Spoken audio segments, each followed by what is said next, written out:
presentation of Fox Sports. We are the Fourth. We are Ohio. And it's in the air. Are we talking damage? You better believe it. Hey Reds fans, just want to take a quick moment before we head out to the field to tell you guys how excited we are about this season. What a catch by Adam Duvall. Did he run into one? It is gone. Look at that Kozak defense. I think that's the kind of attitude you have to have is, you know, kind of us against everybody. We're going to be young and scrappy. I feel like everybody out here is really hungry to be successful, and I think we're going to be good. This is exciting for me to watch all these guys get better and to be able to try to keep up with them and compete with them. Last year, I made my first All-Star game, but this year, I think there's a whole group of guys that could do the same. Raza puts a charge into this one, and this baby will fly out of here. Welcome back, Jose Peraza. And the Reds get the long one from Suarez. Can you believe it? Can you believe it? Billy Hamilton, a simply spectacular catch. Deep to right. Gone. Reds win. And as we build off from the second half of last season, Deep center field. That bad boy is gone, and the Reds win. I can guarantee you that we're going to leave it all out on the field. It's time to get this thing started. Let's play ball.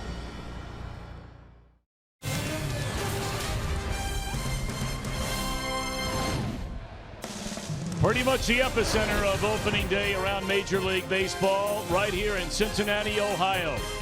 Baseball's oldest professional franchise launches this great day with a Findlay Market opening day parade. The mayor, Sean Casey, leading the charge downtown. And we come inside Great American Ballpark, where the Reds, as a franchise, will play their 141st opening day game right here in Cincinnati. And hi again, everybody, alongside Chris Welsh and Jim Day. I'm Tom Brenneman. Welcome, as always, to opening day Cincinnati style. Now, we were together, young man, in spring training for a long, long time. Talked about a lot of different things, including this very young pitching rotation. We'll talk more about that later. But on the field, there are a lot of youngsters that are building off excellent first seasons or parts of first seasons a year ago. Yeah, but with 7 rookies on this ball club, you may not see any of them in the starting lineup on the field, but you're seeing young players that are making their way through the major leagues for the first year, second year, and what you want out of them is a little bit of improvement every year. Now, we may have one of these guys have a huge breakout year. It could be Jose Peraza. It could be Billy Hamilton, Eugenio Suarez. Any of these young players are awfully good, but you're wondering when they're going to be able to take the next step. And when they do, the whole team kind of rides along with them. Well, the guy that's been riding along pretty nicely here over these last 10 years, it's hard to believe now, is the Red Star among all stars, and that's first baseman Joey Votto. Well, Joey Votto, you know what he's going to do on the field and at the plate. He's going to give you one of the highest on-base percentages of anybody in baseball. He's going to be one of the best, most compelling at-bats you see. But I think what you see with Votto more recently is more of a leadership role. He realizes how important he is to leading the clubhouse, to getting in the heads of the younger players and kind of showing them by example how to prepare and hopefully how to win. Well, here we go, young man. All right. 162 of them, and we're launching things right here on Fox Sports Ohio today. Reds baseball is back in the Queen City, and the first pitch on opening day is right around the corner.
Hello, everybody. I'm Local 12 News meteorologist John Gum. It's been an opening day miracle here so far. The rain's gone north of the ballpark, south of the ballpark, west of the ballpark, but not at the ballpark. Unfortunately, our chance for rain is going to tick up between 5 and 7 o'clock, with the highest chance coming at around 6. The good news is I think they get this game in just fine. The bad news is I cannot rule out at least a brief delay as the game rolls on. But let's hope this opening day miracle continues with the weather. Let's send it on down to the field now. Obviously, I know the history about Cincinnati being kind of like the capital of opening day, so it'd be pretty cool.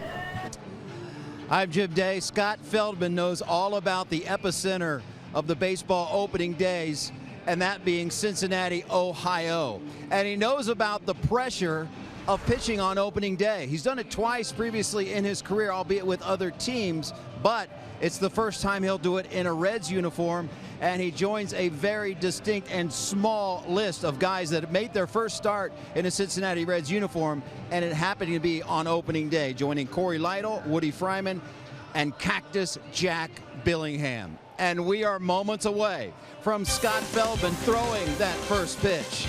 No one does opening day like Cincinnati. Reds and Phillies next.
Opening day, and we're just moments away from the first pitch.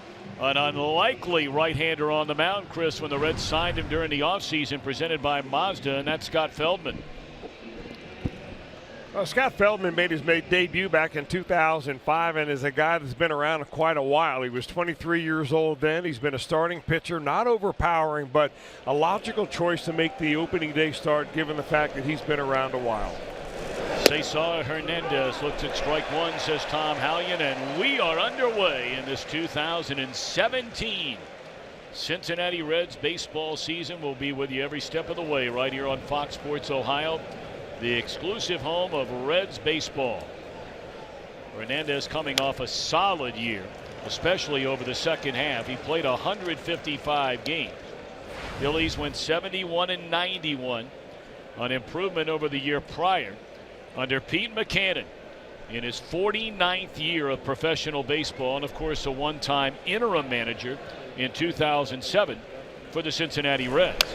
Check swing, and it's still 0-2 on Hernandez. I like the way Feldman throwing nothing but strikes so far and trying to crowd Hernandez with fastballs inside.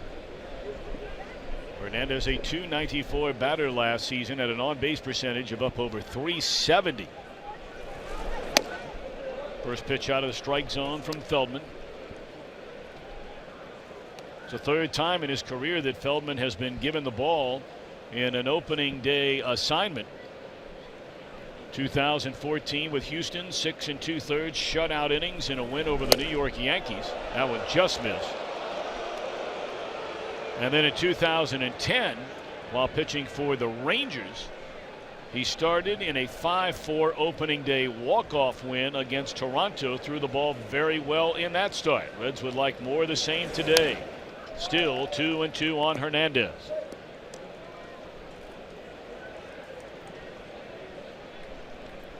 Those are the numbers, and they're very, very good numbers in his 2 prior opening day assignments. In fact, he is one of 2 pitchers ever, along with the great Nolan Ryan, as it's 3-2 now, to start an opening day game for both franchises in the Lone Star State.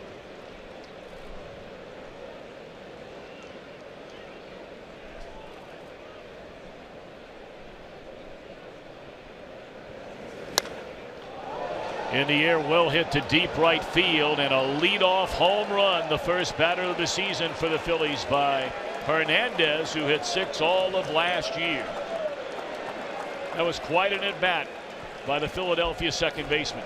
Well, there was no question how the Reds wanted to pitch Hernandez. I mean, pitch after pitch early in this at-bat were inside, right under the hands of Hernandez, and finally on a 3-2 pitch, they wanted to go away. Feldman trying to sink a little, actually trying to backdoor a little slider right there, and he leaves it right out over the center of the dish. And just like that, it's 1-0.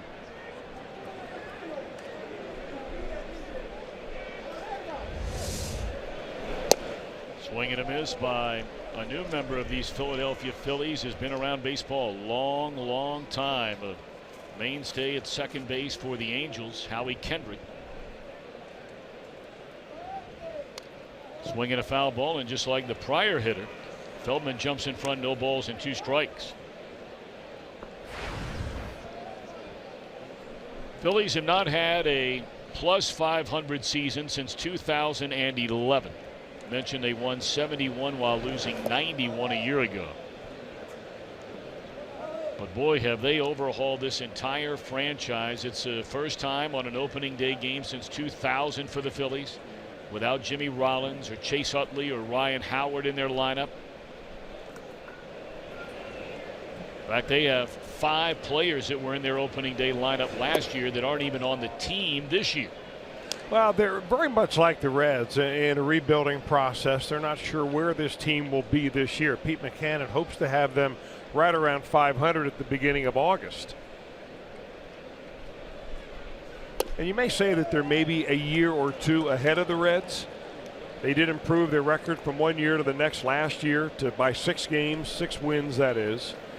And they bring in a guy like Kendrick, and they sign him for a year so that, you know, they don't plug up the farm system and have a lot of guys back there year after year just because you've got long-term commitments at the major league level. So they know they've got a very strong farm system, and this is kind of a limbo year for them to see what happens at the big league level and see if their young players in that farm system can get good enough to play in the big leagues. Another 3-2 pitch, and this one shot into right field. The first at bat as a Philadelphia Philly is a base hit for Howie Kendrick. Let's take a look at Philadelphia's starting lineup, brought to you by Menards. Now you're getting the heart of the order coming up.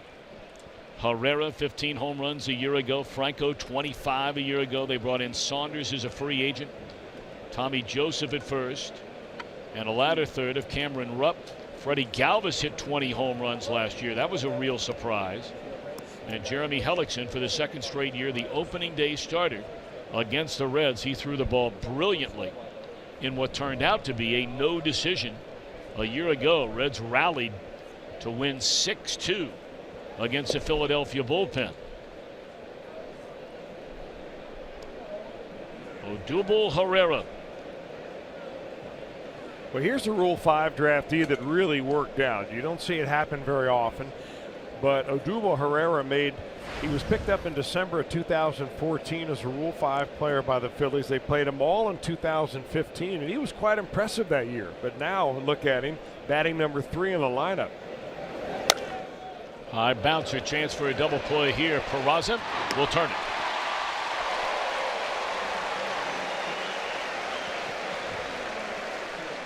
We look at the Reds on defense, presented by Ford, and you have to start, Chris. For the last decade at second base, it's been Brandon Phillips and nobody but Brandon Phillips, and now it is Jose Peraza.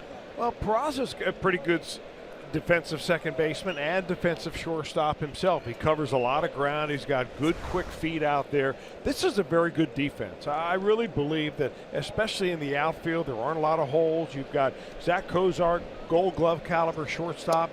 This is a good defense if you can keep the ball in the ballpark and down on the ground.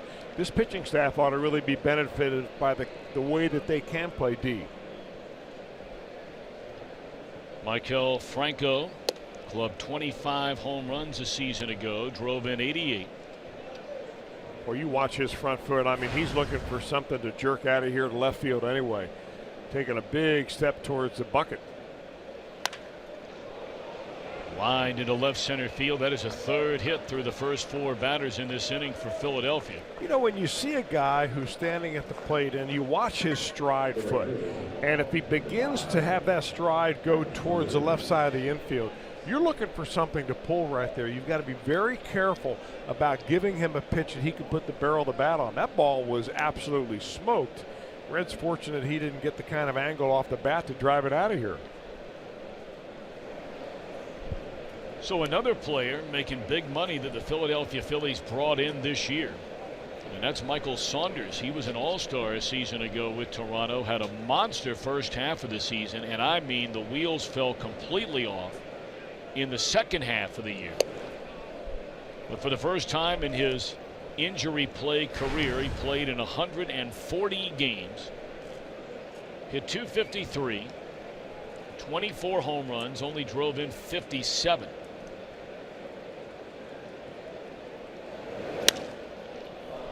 Ball in the air into deep left center field, and that is up against the wall. They're going to wave around the runner from third. Franco, here comes the throw to the plate, and it is not in time.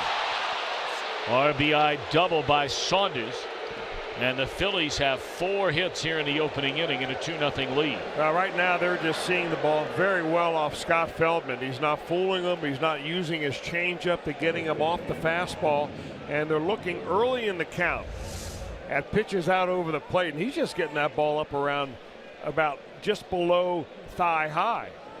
Saunders with plenty of power. I can't believe Maikel Franco ended up getting in here. He was really chugging it around third base. Looks like the throw was going to beat him. That's just a good slide.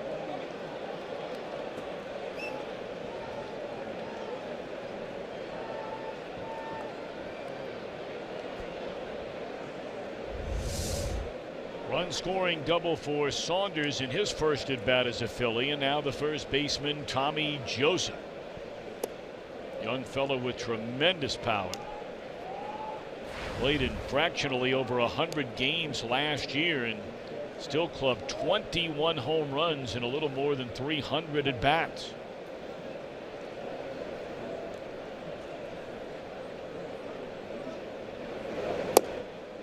Two and 0. Offensively last year, the Phillies were practically the worst team in baseball in every category that you can think of. Second worst on base percentage in the major leagues, the lowest run total by far in the National League. 2-1. Near the bottom in home runs, they were last in OPS, second to last in slugging percentage. In 79 of their 162 games, they scored 3 runs or fewer. And already a 2 spot in the opening inning today. 2-2. They were constantly searching for some kind of a blend in that lineup to work. Pete Mackanin last year used 144 different lineups. But they feel like they've got some guys in the middle of this lineup now that are getting better every year. Tommy Joseph's going to get his chance every day this year. Gone swinging is Joseph, and gone are the Phillies, but a big opening inning. They strike for 2. So the Reds will try and answer. And they've got the guys to do it. Hamilton, Peraza, Votto to start the bottom of the first inning. 2-0 Phillies.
Manager, his team comes to bat last of the first inning, and the Reds lineup starting with the speedy Billy Hamilton, brought to you by Menards. Peraza at second base, followed by Votto, then Adam Duvall, an all-star a year ago, Eugenio Suarez and Scott Schebler 5 and 6.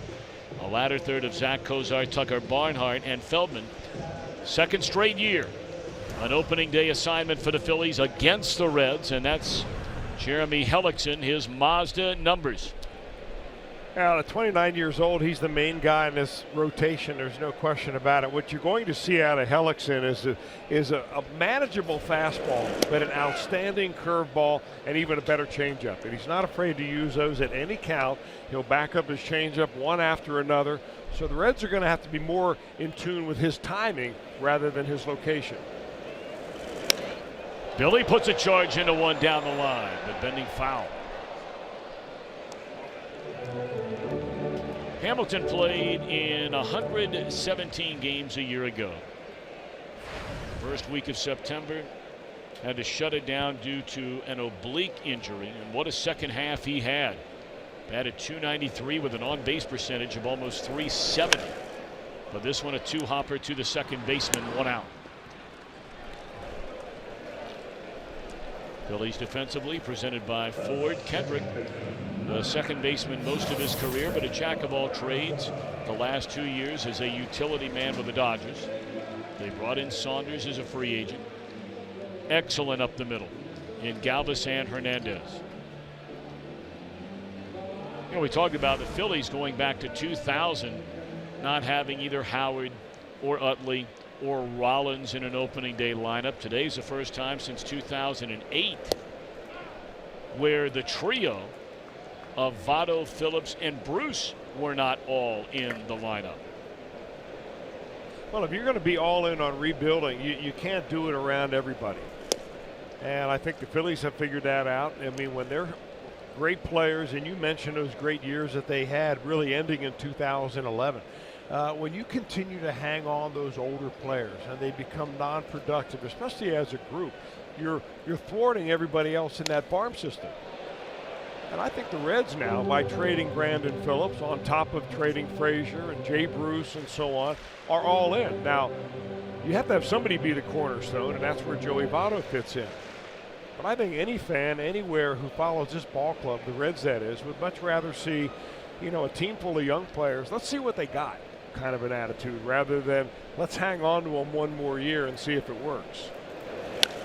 And there's a base hit into right field by Peraza. Well, we know this young man can really, really run.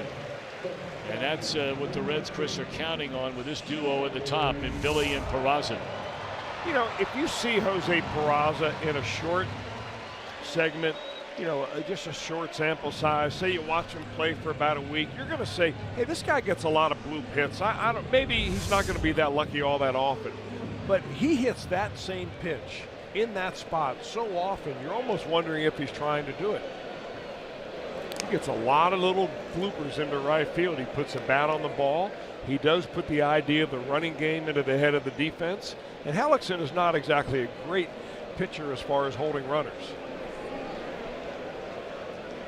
Peraza's had some monster stolen base seasons coming up through the minor leagues. 28, 25, 64, 60, 35, and last year in 72 games, he stole 21 for the Reds. So here's Joey Votto trying to tie this game up with one mighty crack of the bat. 1-1. I say Hellickson is not good at holding runners. It looks like he's gone to kind of a modified slide step with the runner on base, at least one like Peraza who can run a little bit.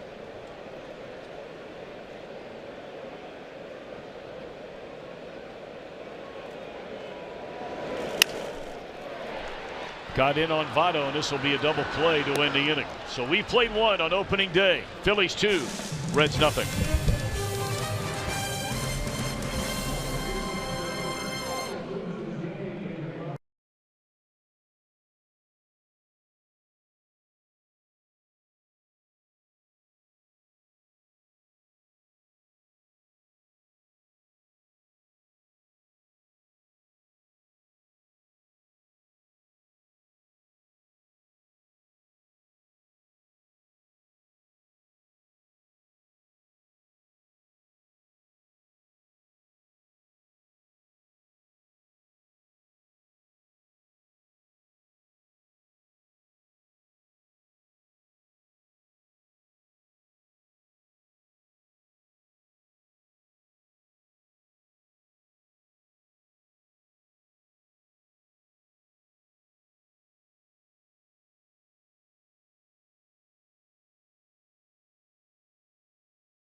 Make their first career start with the Reds on an opening day in the last 105 years. Pretty good name on that list includes the great Jack Billingham. Well, of course, he made his real mark with the Reds in the World Series and the incredible earned run average that he has in postseason World Series play. Feldman hoping to rebound after a tough first inning. You know, it didn't look like Scott used much of his breaking ball there in the first inning. And I don't know whether he just didn't feel it in the bullpen or whether it didn't translate onto the mound. And there's the curveball that is really one of his signature pitches. He's got them all: fastball, curveball, slider. Mostly sinks the fastball with the two seam down around the knees. Swinging a foul ball out of play. Ladder third coming up. Cameron Root, the catcher. See Rupp's numbers from a year ago. Not too bad. I mean, for a guy who, you know, has been forced the last couple of years to share playing time with the longtime Philly, Carlos Ruiz. Rupp did a nice job. 2-2.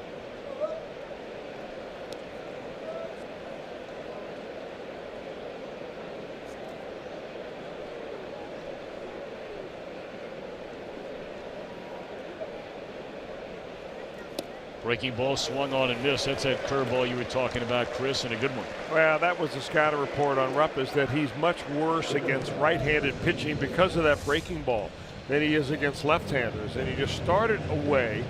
By the time it gets to the plate, you're on the outside corner.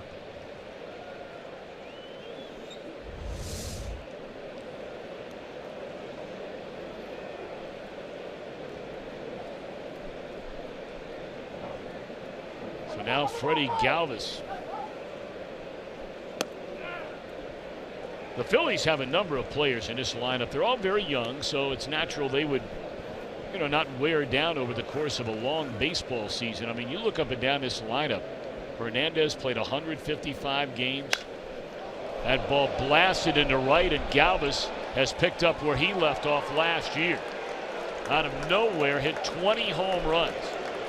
And a home run his first at bat here in 2017 to make it 3-0 Phillies.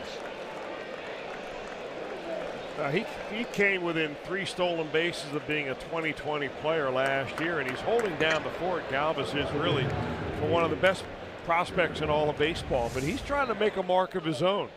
Batting in the 8th spot, gets a pitch up from Feldman. That's just a 4-seam fastball. He's trying to throw it right by him, and Galvis says,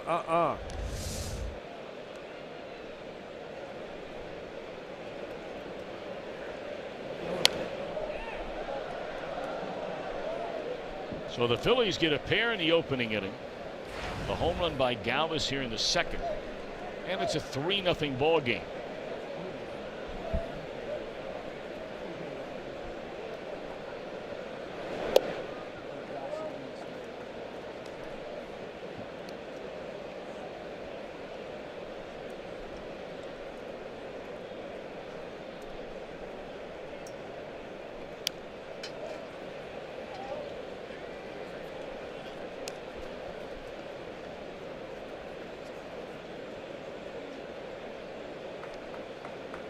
Hoping that Mother Nature stays in a pretty good mood today. All we heard about out in Arizona, when you start checking the forecast, and many of you that were in and around the tri-state, the threat of rain, that's all we heard about.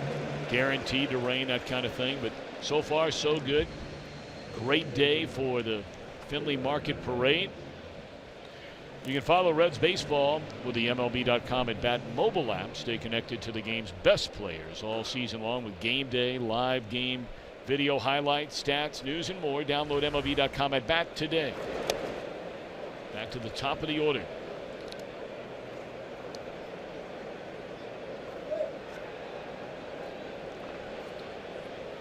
Well, you go back to 1913, so better than 100 years of opening days against the Cincinnati Reds. And Hernandez became just the 5th player ever to hit a leadoff first inning home run. Ricky Weeks did it in 2011. Ray Lankford for the Cardinals in '94. Bump Wills, there's a name from the past, in '82. And Terry Poole in 1978.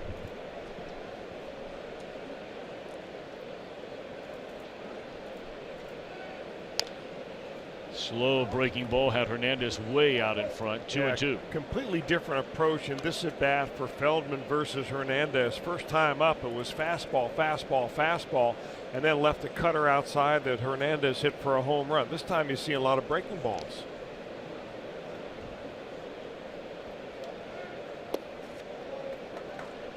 Hernandez is a guy you want to keep off the base paths. I mean, he gets down the line as fast as Billy Hamilton when he bats on the left side of the plate. Kind of one of the subplots you have going here is all the speed you have between these two teams. Playable in short left for Duvall, and that's all for the Phillies, but they get the home run by Galvis. And after an inning and a half on opening day in Cincinnati, the visitors in front by 3.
it's amazing that Cincinnati gets to have every opening day at home. Oh, the best, for sure. It's a huge day for Cincinnati and for baseball. Crazy. Exciting. Oh, man, I feel like I feel like it's a holiday. I'm Jim Day. We got to know the players in spring training. That was their thoughts, obviously, on opening day. And a new feature this year, boys, we're going to go inside the mind with these players. All spring training long, we ask these players questions off the beaten path, favorite movie, favorite TV show, pop culture type questions, wail on teammates, etc., celebrity crush maybe.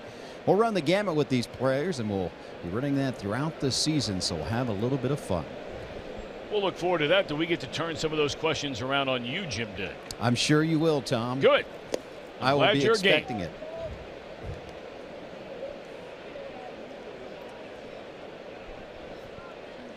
Hellickson allowed a one-out single to Peraza in the first inning. Got Votto to bounce into an inning-ending double play. So it's 4, 5, 6 in the Reds' batting order, starting with Duvall, who homered 33 times, knocked in 103 a year ago. His first full year in the major leagues.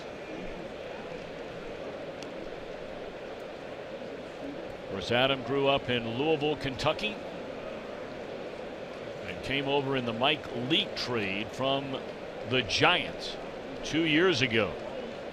Well, the Giants would love to have him in their lineup every day playing left field right now. It's what they're missing on that team. Of course, maybe if your pitcher hits 2 home runs a game, you don't worry about it. There's a fly ball into center field, as that was the case yesterday for Madison Bumgarner. Yeah, if they could only figure out a way for Madison Bumgarner to pitch the 9th inning also. Giants led the National League and blew a franchise record 32 saves, 12 of which were in the 9th inning a year ago. They went out and spent a king's ransom on Mark Melancon, the former Pirates closer. And in his first chance to close a game out in Arizona on opening day yesterday, the Diamondbacks rallied to win in the last of the 9th inning.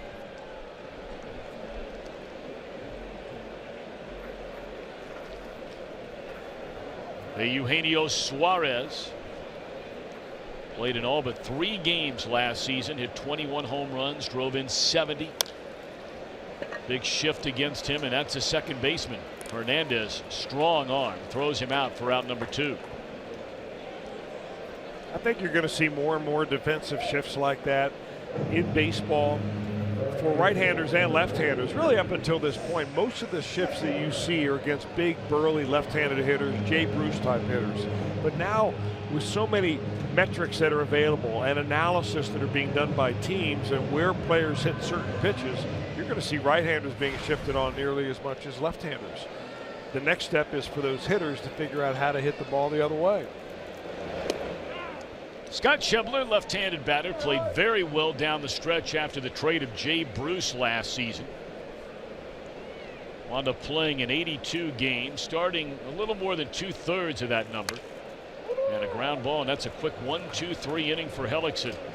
Phillies come to bat in the 3rd. They've scored in each of the front 2 and lead 3-0.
By Chevy. Check out their award-winning lineup only at your Tri-State Chevy dealer, and by Skyline Chili. Feeling good. It's Skyline time. Inside the Reds team shop at the main entrance at Great American Ballpark. Sellout crowd, 141st. Opening day for the Reds franchise.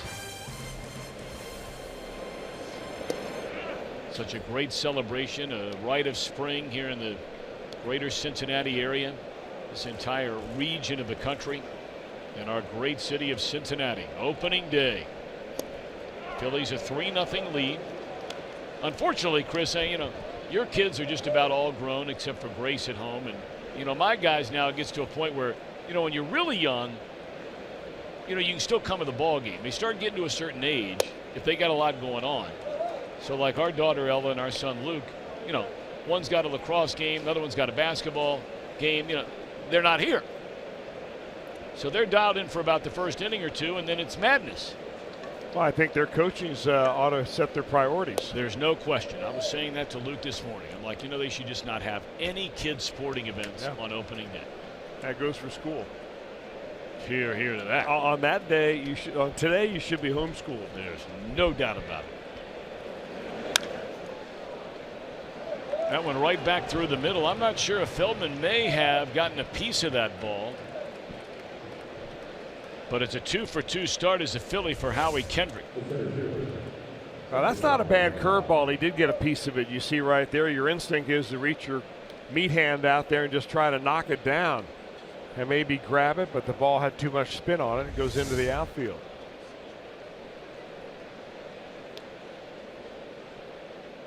He's going to ask for timeout now, and I'm wondering if he's going to ask for somebody to come out to talk to him a little bit.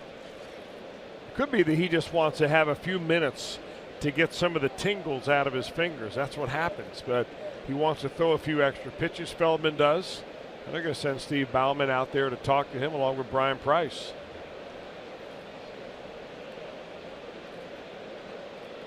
He probably is okay. But when you have a little stinging sensation in your fingers and you can't grip the baseball right, you don't want to pitch until that goes away.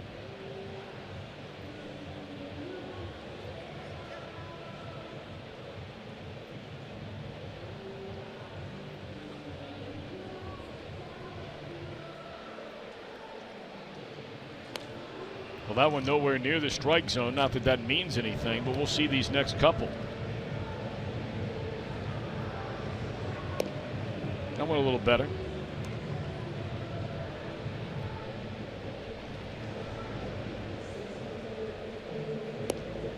How about that one? He's working on it. And apparently he's convinced Mac Jenkins that he's okay. Now the real judiciary of Price and Bauman. Well, he'll stay in there. Really a smart thing to do is to buy yourself enough time until you can actually feel your fingers again. Very important to do that. Well, they could use a ground ball out of Odubel Herrera, who was kind enough to do that for him in the first inning. Yeah, big high bouncer going towards the second base bag into the glove of Peraza, who turned the double play. This one's popped up on the first pitch by Herrera. So after the brief delay, Feldman throws one pitch and gets an out. I think what you're seeing out of Feldman now, the second time through the order, Tom, is a lot more off-speed pitches. A lot of pitchers like to go the first inning and they want to establish their fastball. Sometimes, that can backfire on them, like he did here. He got a couple of pitches up. They left the ballpark. But he really has to use all of his pitches. I mean, both his breaking pitches, his slider and his curveball, and that changeup in addition to the fastball. Here's Franco.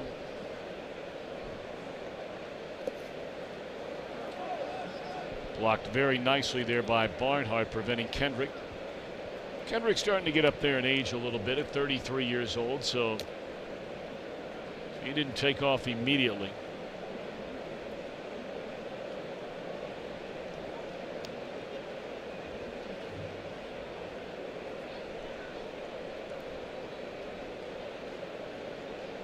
Franco just 24 years young. From Azua in the Dominican Republic. Signed by the Phillies in 2010. Made his debut in 14. Played in 80 games in 15 and looked really good. But then last year he had a significant drop in batting average, on base percentage, and slugging percentage.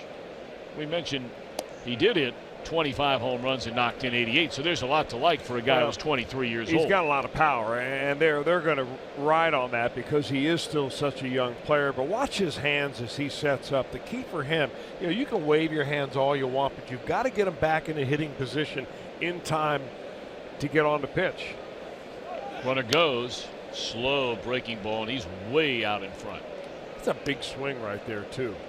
When you have that much movement out of your hands, there are so few players that can translate that movement with your hands into a nice smooth swing. I mean, look how high he raises his hands. He fires up his left hip way open. As I said the first time up, you've got to pitch this guy down and away. I mean, his right leg, is really diving towards the shortstop. That shows me he's susceptible to something low and away. That's where Barnhart's setting up here on a 1-2 pitch. Got it there, but too low from the start.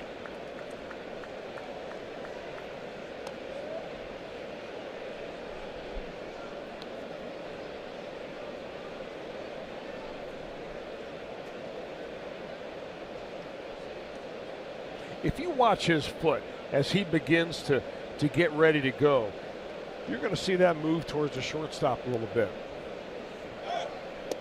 Runner goes again, throw down to second, and Barnhart's throw is in time to cut down Kendrick. When all else fails, rely on your catcher. Especially if your catcher is Tucker Barnhart. I mean, catch, release on the money, no question about it.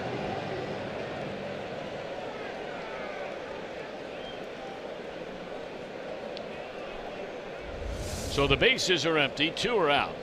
Feldman trying to get through a scoreless third inning. 3-2 on Franco. And there he goes, pulling out, bailing out. Helmet comes flying off, and he hit that off the end of the bat on a pitch really that was not even off the outside corner.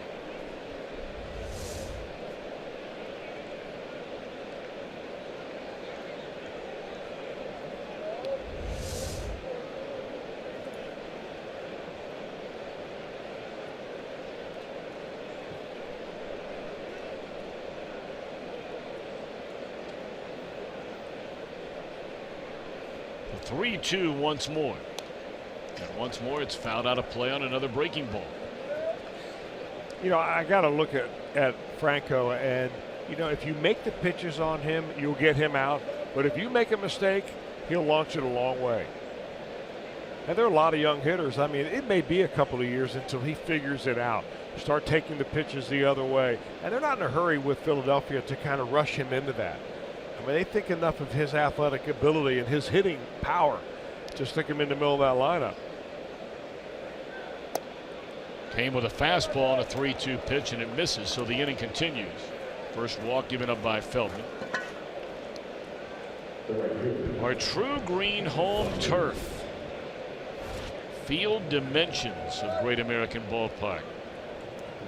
Have a 12-foot wall in left, an 8-foot wall from center to the right field line, so you can see outfielders try and bring one back, and we have many times through the years.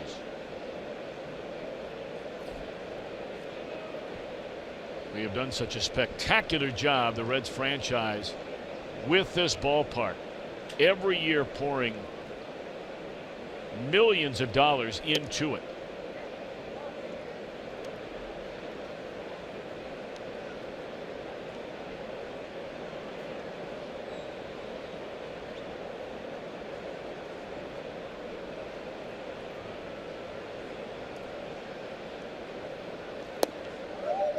Breaking ball low, and it's 2-0 on Michael Saunders. Yeah, he's another guy with a lot of action on the bat. Watch how he tilts his bat back and forth. I mean, to me, he's a guy who's looking for something down, out over the plate, kind of long swing, plenty of power. Hit 24 home runs last year.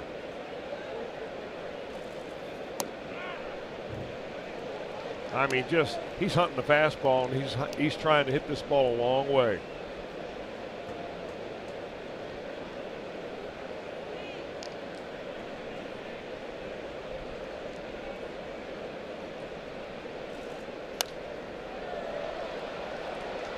Tell you, baseball business is a mighty good one to be in, and we rarely ever talk about money up here. Somebody's willing to pay you, hey, God bless you, more power to you.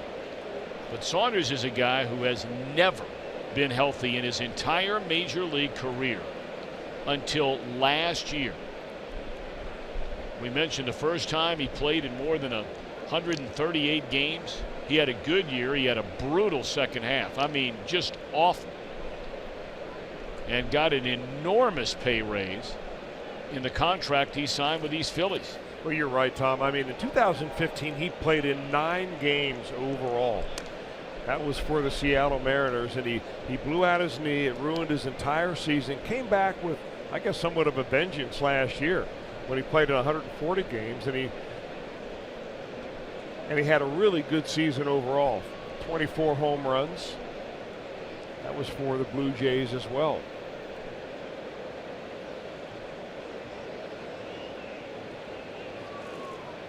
Breaking ball popped up. And this should end the inning. Hamilton will run it down. 3-0 Phillies after 2.5 on opening day.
Appearance off of Bronson Arroyo as a hitter in a Cubs uniform. Hit a home run off his now teammate Bronson Arroyo, and I asked him about the moment. Yeah, just got really lucky and hit a fence scraper, and then tried not to smile rounding the bases. Yeah. It would be Arroyo who would go deeper in that game, and he got the last laugh as the Reds won on that day. But the two joke about it now. Scott Feldman due to hit third this inning. All righty, Jim Day. Be nice if you could have an encore performance here in his first trip to the plate as a Red. He has Cozart and Barnhart in front of him. Phillies in a third, lead by 3. Cozart, his 6th opening day start as shortstop for the Reds. It ties him with 2 others, including the great Leo Cardenas for 4th most. Barry Larkin, naturally the all-time leader at 17, followed by the great Davy Concepcion with 15, and Roy McMillan with 9 of them. And many believe, and Cozart has talked openly about it, there's a very strong chance this would be his last opening day start at short for the Reds. We'll see how it plays out. We're not privy to anything more than you are at home, but he's a free agent at the end of the year. And the Reds certainly do have some options to take over its short, much cheaper options, should they elect to do that. 1-2. Well, they probably would have been able to trade him, or at least had some talks about trading Zach Cozart over the winter had he been healthy to end the season last year. But he finished up in September with a quadricep problem, which is related to his knee problems. But he had a great spring. I mean, a very good offensive spring, and defensively, a typical Zach Cozart defense, which is rock solid.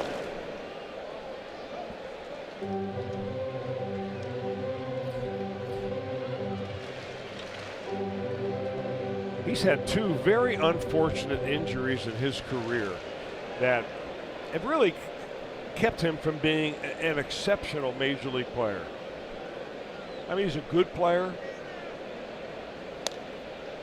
but he had an injury where he was covering second base, and a throw to second base had him basically hyperextend his elbow, and his fielding elbow, his glove arm, and missed a lot of time, had Tommy John surgery on his arm, and then he tripped over the bag at first base and blew out his knee a couple of years ago. And that really set him back. It was just a very quirky, unusual play. You just never know in one little moment like that, it's just kind of going to change the course of direction of your career. You know, that first injury happened when he was first called to the major leagues. If I remember right, that was a game against the Atlanta Braves, if I'm not mistaken. And there's a base hit into center field. Good way to get it started here by Cozart. You know, one of the things that may deter the Reds from trading Cozart is that he is just a rock-solid teammate and as good a citizen as you will find in a baseball uniform. And those kind of guys can have a really good effect on a team that is rebuilding. He shows up, he works hard, he keeps his mouth shut, he does everything the ball club asks him to do. In his own quiet way, he's an excellent leader.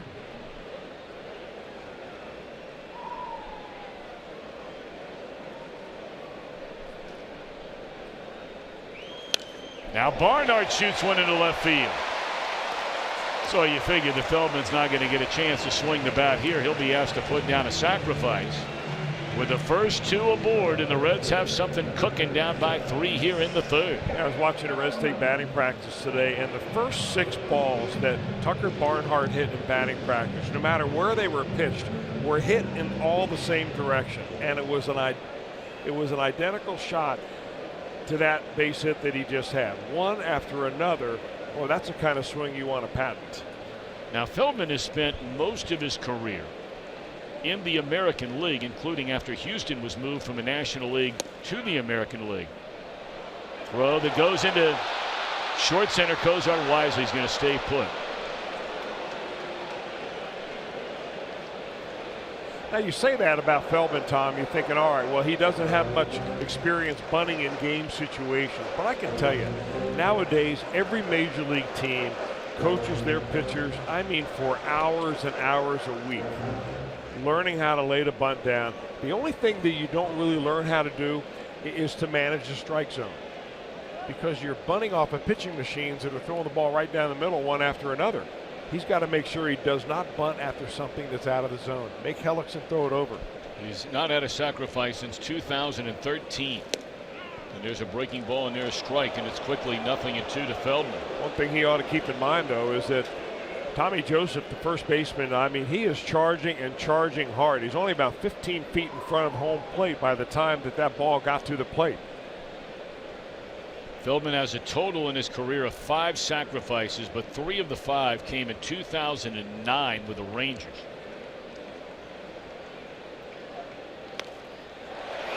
You can't do any better than that, Chris. And the Reds get a break. Everybody is safe. Hellickson, who's won a Gold Glove award in his career, but made a poor decision there by going to third base, and the Reds have him loaded with nobody out. Well, I think had Tommy Joseph fielded that ball, there was a little bit of traffic there right where that ball was bunted. Good bunt by Feldman. Joseph probably would have gone to first base. Hellickson maybe forgot who was running. Oftentimes you've got a slow catcher running to third base in that situation. But in this case, Zach Cozart had a good lead. ran quickly to third base, and the Reds have something cooking here. Boy, do they ever. You can't get any better than this. Bases loaded, nobody out. And the top of the order coming up. That has scored a sacrifice for Feldman, his first in 4 years. And he's safe on the fielder's choice. Hamilton grounded out to second, his only time up. In the air, right field. This will bring in a run. Catch made by Saunders. Throw goes into second, and the Reds are on the board. 3-1 game. Sac fly RBI by Billy Hamilton. You know, the second half of the year, the Reds really came alive offensively. It's part of our IGS bringing the energy. Look at the Reds offense the second half of last year. Second best batting average in the National League. And they had 4 guys who just absolutely knocked the cover off the ball. In fact, they're coming up now in Peraza and Votto after Hamilton. Well, if you combine that with the fact that the Reds pitching also got better over those same period of months, that's one reason why the Reds played such good baseball in the second half.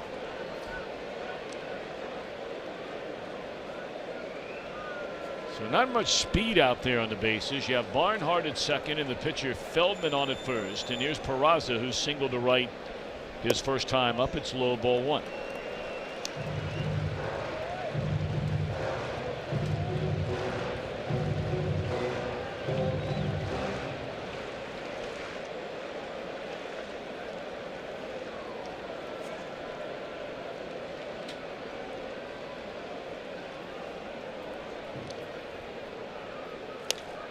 Trouble here. Bases loaded and nobody out, and the Reds get 1. We played 3 on opening day. Phillies in front by a pair.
Cincinnati Children's, changing the outcome together.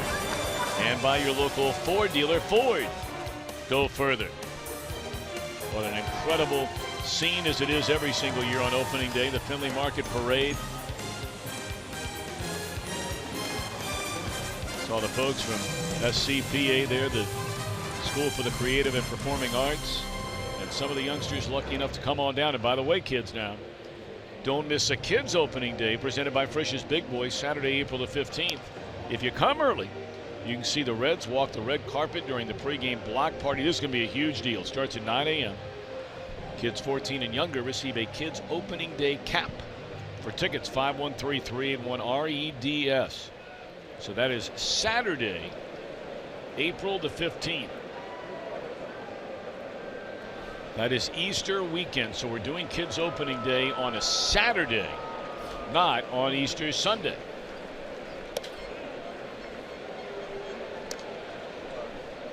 A 3-1 game. Feldman coming off a scoreless third. Philly scored twice in the first inning. Got a solo home run by Galvis in the second. Galvis due up third in the third behind Joseph and Rupp.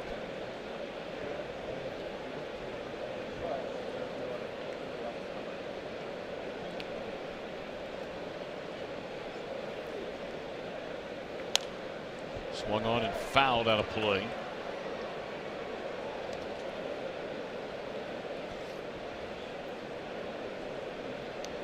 Joseph grew up in Scottsdale, Arizona. Drafted in the second round in 2009 out of Scottsdale's Horizon High School by the Giants. And came over in the Hunter Pence deal in July of 2012. Kind of an interesting story, really, because when he first came over and when he, after played 3 seasons as a first baseman in high school, then he converted to catcher. And that's how he was drafted. And when he came over to the Phillies, he was a catcher. But he had concussion problems a couple of years in the minor leagues. They moved him to first base. They liked his bat so much they wanted to keep him in the organization, although they did take him off the roster and expose him to the Rule 5 draft. No one picked him up, and here he is back, but now back in the big leagues. Yeah, he had multiple concussions over multiple years. In fact, there are a number of stories he talked about, behind home plate, where he's actually talking to the home plate umpire and, couldn't remember things that had just happened 10 minutes ago. He's out on strikes.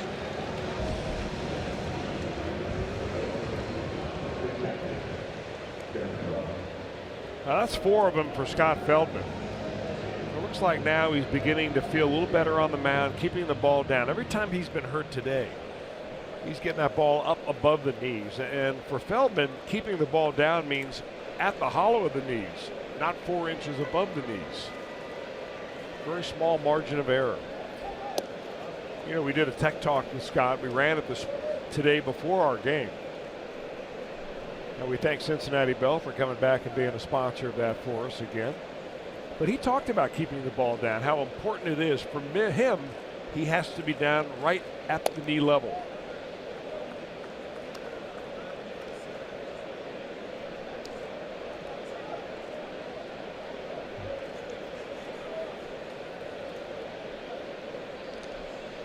Sky's growing darker and darker by the minute. They've turned on the lights here at Great American Ballpark.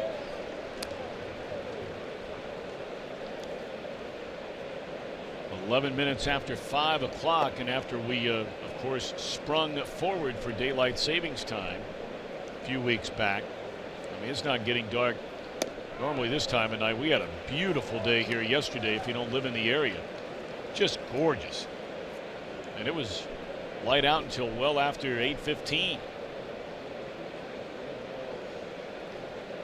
2-2 on Rupp. Try to get him a chase. He did a couple of finals earlier today in the National League. Big Noah Syndergaard picking up where he left off a year ago. The Mets blanked the Braves 6-0. And the Nationals, opening day starter Steven Strasburg, 4-2 winners over Edinson Volquez and the Miami Marlins. Swing and a miss, strike 3. So 5 strikeouts for Feldman. Well, he kind of works underneath that ball right there. I don't know whether he did this by design or not. Kind of a cutter that he goes up the ladder, but he keeps it away from Rupp. And for the second time in this game, he strikes out the Philly catcher.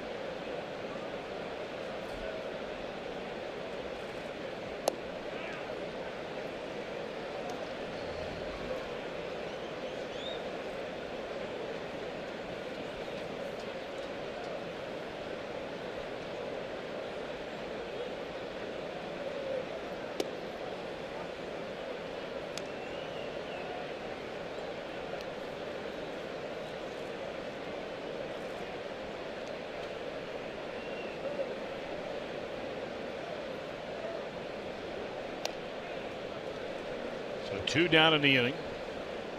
And here's Galvis, who homered to deep right center field his first time up.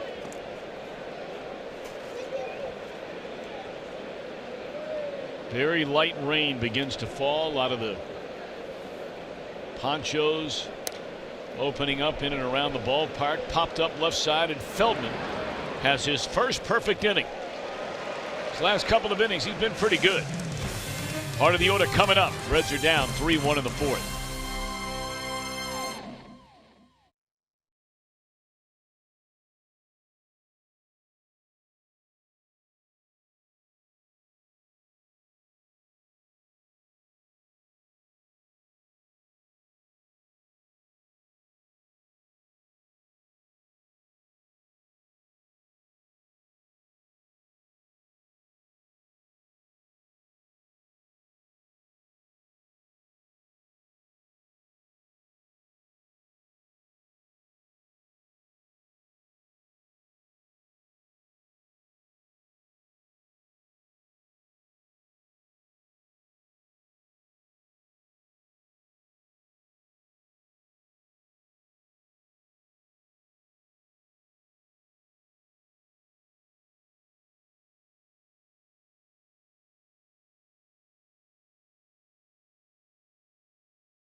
Red hits a home run off that Toyota sign during our game today. Jill Williams from Fairborn, Ohio, will win that Tundra. You can register for your chance to win it. Stop by your Cincinnati and or Northern Kentucky Toyota dealer.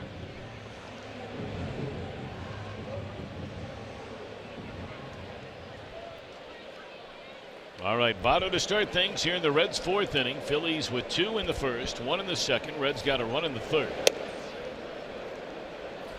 Jeremy Hellickson, a 12-game winner a season ago, matched his career high with 189 innings pitched.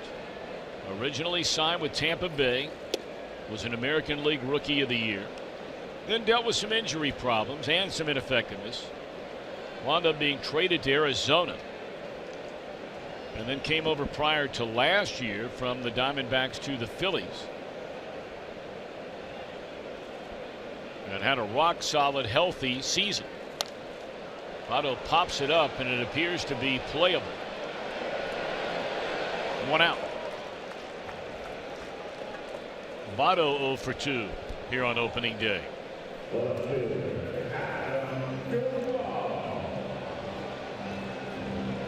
Rain coming down a little harder now. You know, Tom, if you keep in mind that the Phillies are in a rebuilding stage, maybe one step ahead of the Reds, Hellickson's an interesting case. They signed him to a 1-year deal last year, and then at the end of the year, Major League Baseball now, they have what they call a qualifying offer. And if you're going to be a free agent, they can offer you, and now it's set by the Major League Baseball, the league. So it was around $18 million. Well, he accepted that 1-year, $18 million deal, which is a lot of money, obviously, but in lieu of going off somewhere else, hitting the free agent market and seeing if he could get a longer term and more money deal. But it's interesting that the Phillies made that offer to him knowing that they have to have somebody solid in the rotation to take the team from playing okay baseball to actually learning how to win. Well, you know, I like the line that their very young general manager delivered where he talked about when you're rebuilding a team. He said, you know, you have to think about the morale of your team as a young team. It's one thing to rebuild, but you still need to increase your win total every year to make guys believe that our rebuild job is actually working. And Hellickson's a prime example of that kind a move. And you can't turn it all over to rookies and say, okay, well, here they are, and we're going to sink or swim with these guys, because most of the rookies that you send out there, you know, are going to sink. And only a few, you hope you have more than a few, are the ones that you grab and hope that they really end up producing as solid major league players. Matt Klentak is their general manager and their vice president. Of course, they have a president who was a long-time general manager in Major League Baseball for a number of different teams, and that's Andy McPhail. Drilled in the back is Suarez, so now in a much harder rain. Reds get a single by Duvall, and Suarez reaches.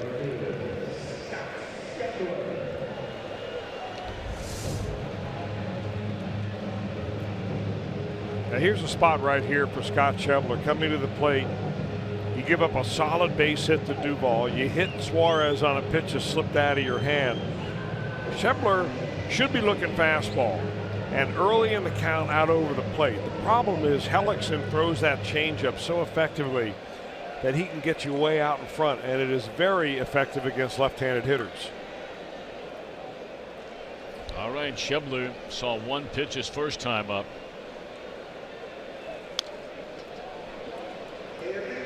And he goes after the first pitch in this at bat and fouls it straight back out of play.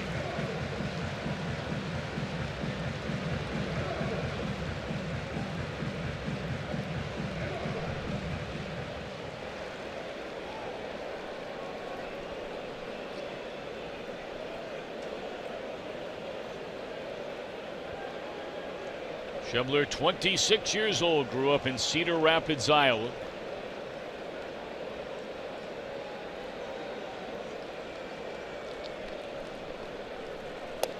So really you have a rare matchup of Iowa versus Iowa. Des Moines versus Cedar Rapids, as Hellickson is from Des Moines.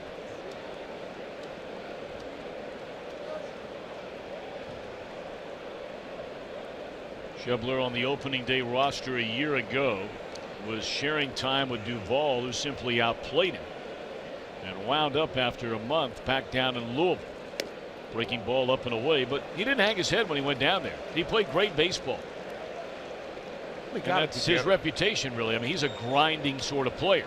Well, I think once he stopped trying so hard, I think he put so much pressure on himself in spring training, and then in every opportunity he got early in the year that, you know, he was trying to hit a home run every time he went to the plate. 2-1 to Schebler, and now 3 balls and a strike. Well, you know, after Jay Bruce was traded the second day of August, Schebler became the primary right fielder, and in 55 games to end the year, he hit .290. He had 8 home runs and drove in 32 runs. Final month and a half of the year. You know, you got to stay motivated, though, because he does have a young player behind him down in the minor leagues, Jesse Winker. Left-handed hitting outfielder, had a very good spring, and he'll be pushing somebody.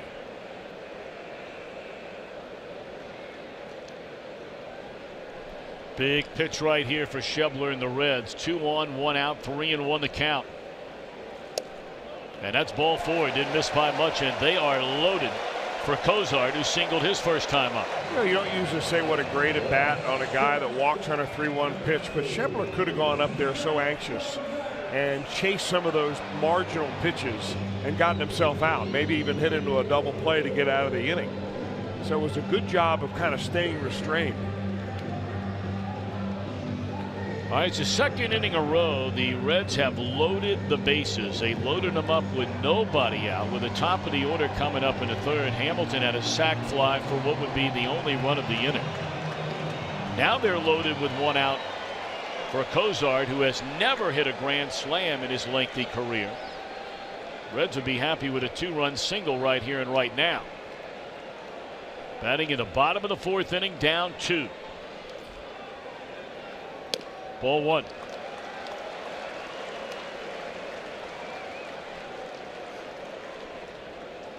After the single his first time up today, Cozart now 4 of 7 against his Philadelphia right-hander.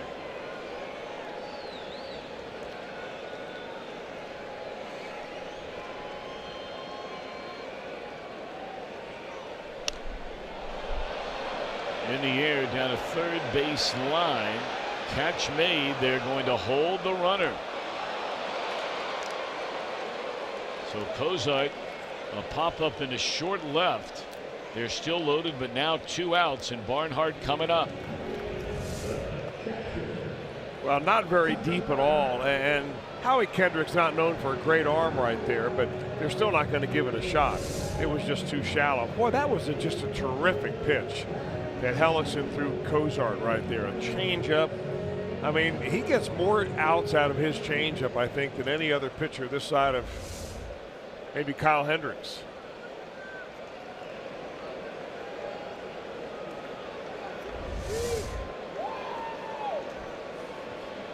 So they're loaded for Barnhart, 2 away. Tucker singled his first time up, and there's a breaking ball. And blocked nicely by Rupp. See if the Reds can get a big 2-out hit. They've loaded them each of the last 2 innings. Once with nobody out, in this inning with 1 out, and so far a single run to show for it.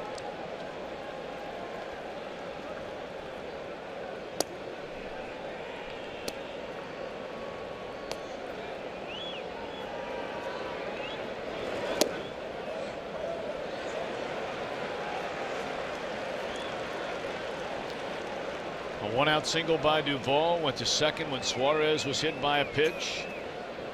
Then the Reds loaded him up after the walk to Shebler. Hellickson gets a pop-up for the 2nd out of the inning. Barnhart, in his career with the bases loaded, a .471 batter, including a grand slam. They saw that changeup a moment ago, and Chris touched on it earlier. Hellickson, more than any other pitcher in the National League last season, doubled up on the changeup. 40% of the time he would throw one changeup. The next pitch was a changeup.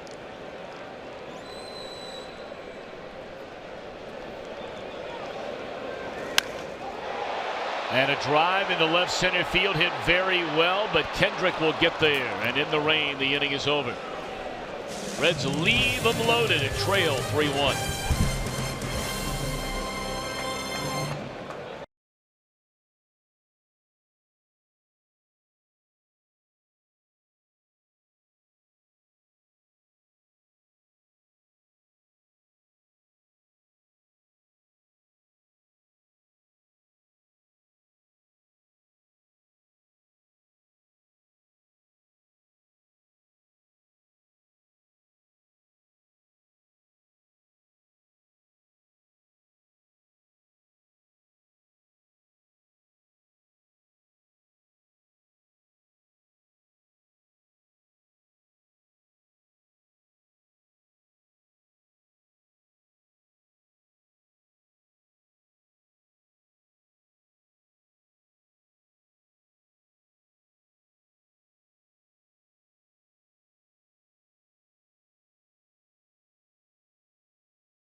The Kroger meal deal.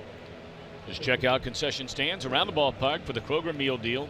I mean, take a look at this now. For $9, you get a hot dog, a bag of chips, a 16-ounce Coke, and during this homestand, Sargento cheese. Make sure you get your Kroger meal deal your next visit to Great American Ballpark. We played 4, 3 runs, 6 hits, 2 left for Philadelphia, including a pair of home runs. First batter of the game, Hernandez, a home run. Later in that opening inning, a single by Franco, and he scored on a double by Saunders. Phillies made it 3-0. with a 1-out solo blast in the second inning by Galvis.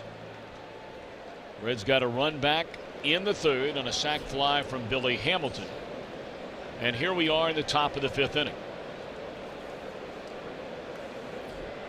Hellickson to lead things off. The rain has lightened up considerably, even since the time we went to the commercial break at the end of the just completed 4th.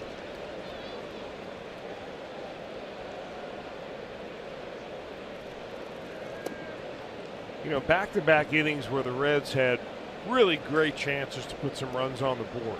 Did not do it. Scott Feldman cannot let that affect him at all. He had his first 1-2-3 inning, his last time out. You lead this inning off with the pitcher starting the inning, so there's no easier way to get it going than trying to retire this first batter and then see if you can put back-to-back 1-2-3 innings together.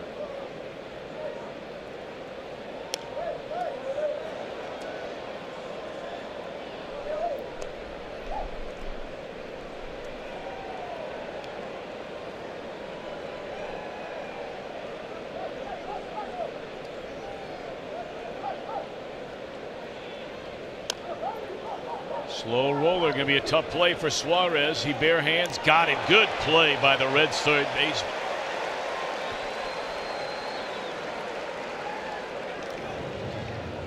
You know, when you're an infielder making this play, all of your concentration has to be on getting the ball and getting a grip on that ball, and then you fire at the first base. Plenty of arm for Suarez. You know, when he first came over to the Reds, he was in exchange for Alfredo Simon. They put him at shortstop. He had some troubles defensively, but little by little, he has just gotten better and better. The guy works and works very hard. And I really think that he was a beneficiary of hanging around Brandon Phillips and watching Phillips take ground ball after ground ball. I mean, nobody worked on his defense more than Phillips. Nope. And that's the only way you make yourself a better defender. You work at it.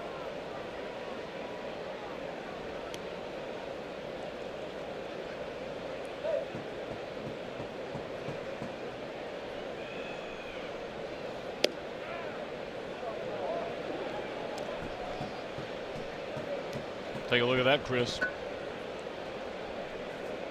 That's called tightening up the defense a little bit.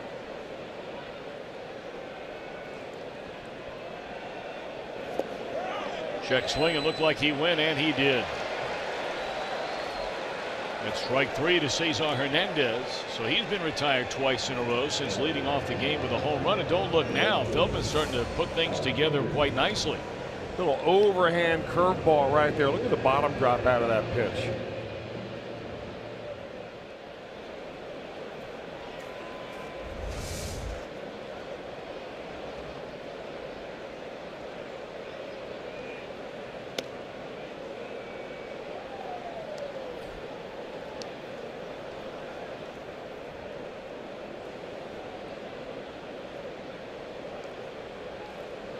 You know, you mentioned the name Brandon Phillips, by the way. He made his Atlanta Braves debut earlier this afternoon in their 6-0 loss to the Mets.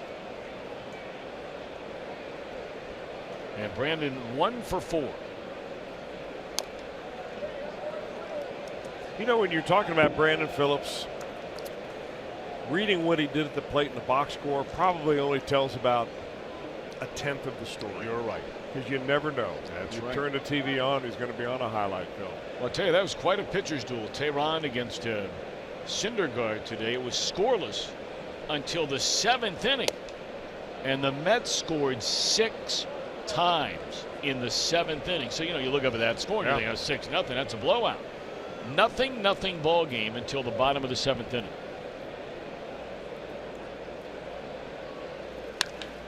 That ball scalded into deep left center field by Kendrick. Boy, and what a debut for Howie Kendrick as a Philadelphia Philly. 2 singles and now a double that missed by a couple of feet from getting out of here. This guy's been a good player a long time.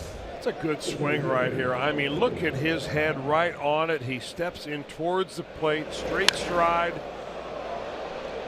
That's a nice, solid, compact swing.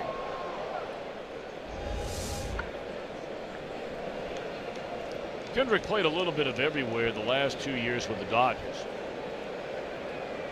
He wasn't a regular at any one spot like he was all those years at second base for the Angels.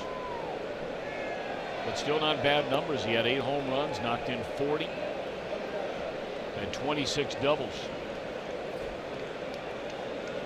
It's a big out right here for Feldman. He had retired 6 in a row, 7 of 8, and trying to keep it a 2-run ball game against a dangerous Herrera.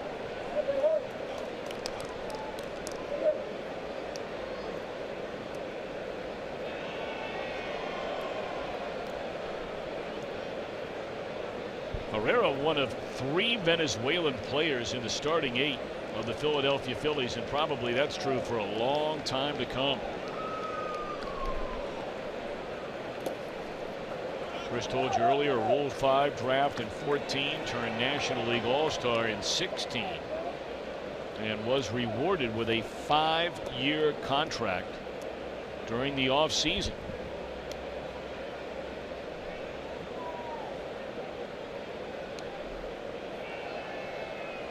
We've documented many times that the memo to try and speed up play never reached Herrera's locker, because he takes, I think it was documented last year, more time in and out of the batter's box than any player in the league. Foul ground out of the reach of Suarez. Well, players get fined for that. You know, that's one thing that they don't publicize, but players do get fined for the violation of stepping out of the batter's box when they're not permitted to do so. You know, but it really doesn't make any difference to a lot of these guys. And I think until you start charging them with an automatic strike, they're going to do what they want to do.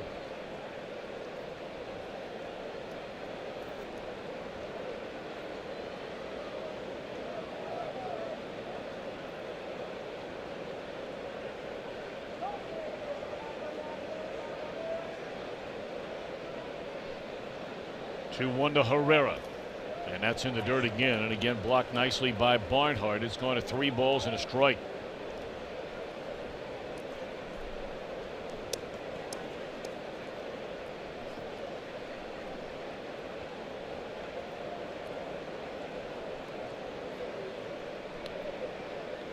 Hey, you're talking about Herrera being a Rule 5 draftee. You've got to go back to Jared Burton and Josh Hamilton. Last time the Reds had a Rule 5 draftee that ended up making it. Of course, they've got one on the roster this year, backup catcher Stuart Turner.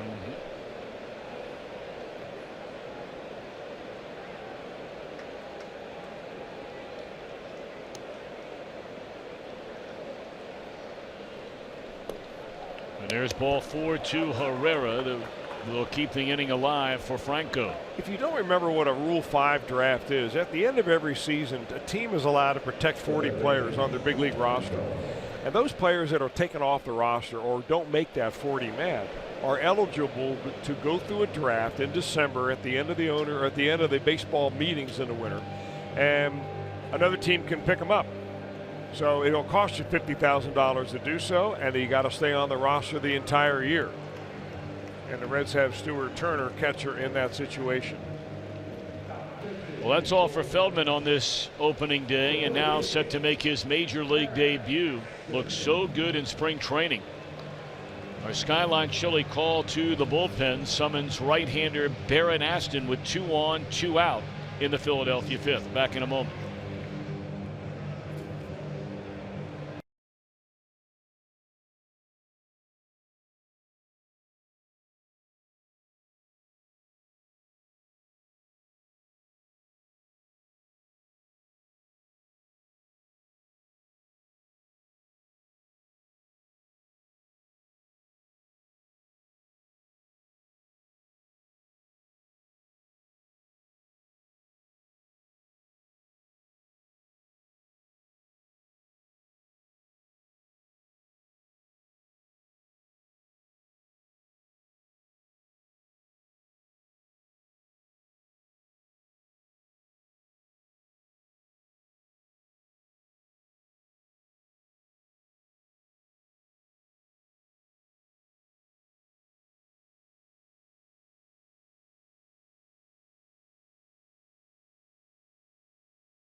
his bullpen. Feldman retired 6 in a row going back to the end of the third before a 2-out double by Kendrick, a walk to Herrera, and now the major league debut. This kid looked good, Chris. Barrett Aston. Well, he did. He looked good in spring training, and he showed the ability to throw strikes, throw 2 different kinds of breaking balls, and he made the team by pitching so well. Well, that heart's got to be pumping 1,000,000 miles per minute right now for Aston.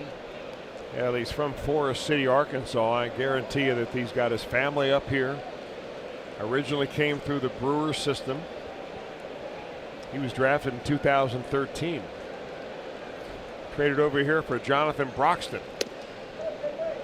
Hey, speaking very quickly of Arkansas, he played collegiately at Arkansas, but locally at Madeira High School. Andrew Benintendi, a 3-run home run, giving the Boston Red Sox a win today over the Pirates 5-3. How about that? Ground ball, bobbled, and the Reds will not get a single out. Very wet field conditions, but that should have been the final out of this inning.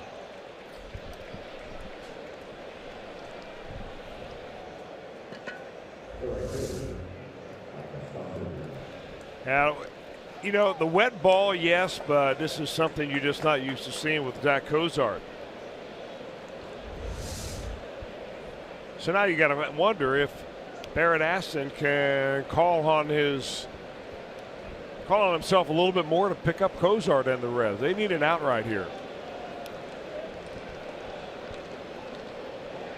Reds had 11 pitchers make their major league debut in 2016, most in Major League Baseball, tied with the Athletics. And now Aston having to pitch around an extra out in the inning after the error by Cozart.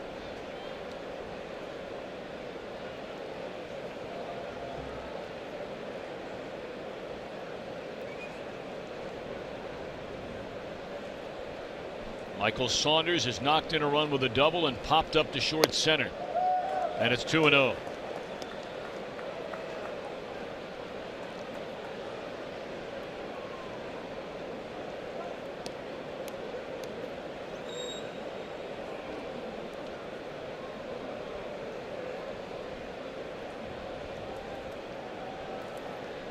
Bases loaded, 2 are out in the Phillies' 5th.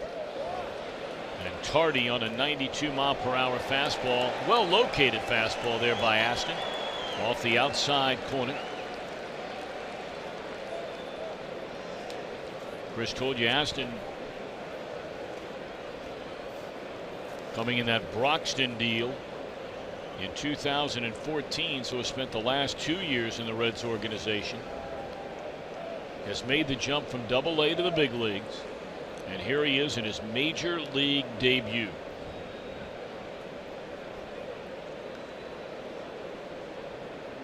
Well, he had to have been a teammate of Andrew Benintendi.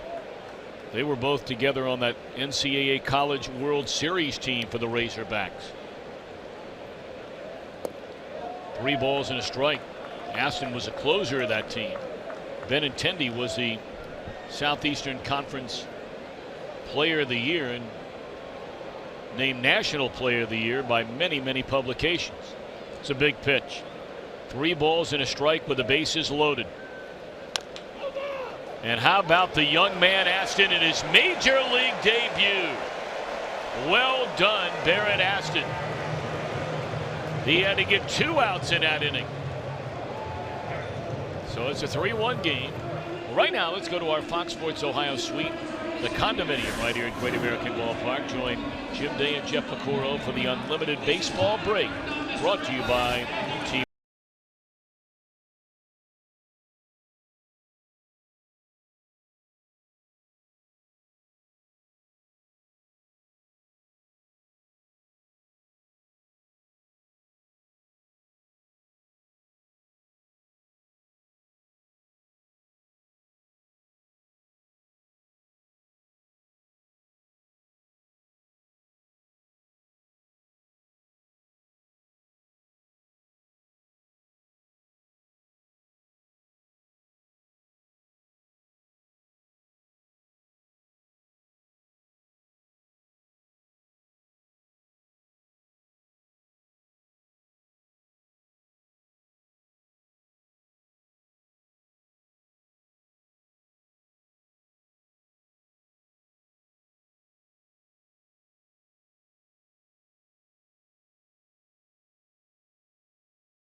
those that opened last night or yesterday, an off day today, as the Reds will have an off day tomorrow, set to come to bat here in the bottom of the 5th inning.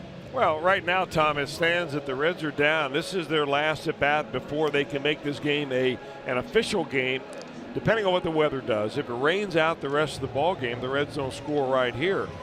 You know, it's not what they want. So it's an important inning. And they get down to the bottom of the order, and the leadoff man will be a pinch hitter.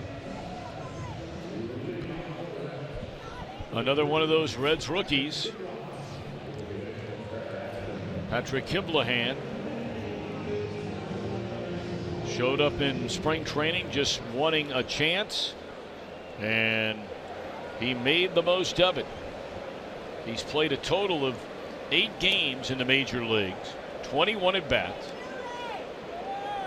We saw him last year in 3 games, 5 trips without a hit. Played a little bit with San Diego last year as well, but a story's been told. This young man grew up in Montvale, New Jersey, and went to Rutgers University, where for 4 years he played on the football team. His senior year, he decided to come back up and play baseball again. And boy, what a decision that turned out to be. Wound up the Big East Conference Player of the Year in 2012. First player in league history to do that, winning a Triple Crown.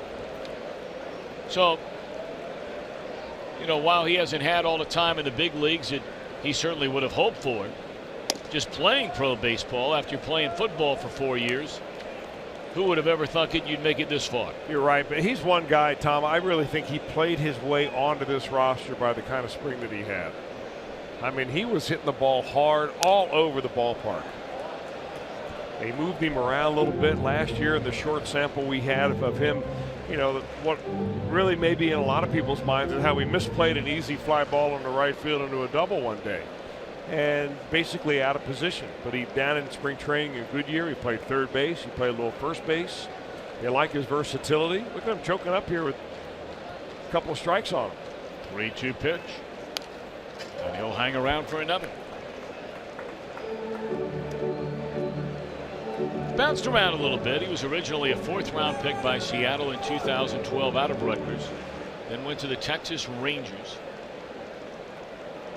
went back to Seattle, claimed by San Diego. That's where he broke into the big leagues last year, and then claimed by the Reds the final few days of September. And he's gone swinging. That is a first strikeout in this game for Hellickson.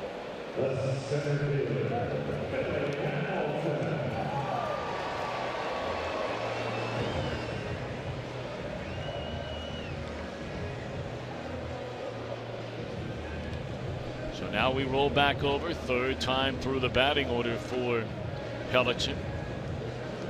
Hamilton has bounced to second and knocked in the lone Reds run with a sac fly to right in the 3rd. Perhaps many of you just getting back from work.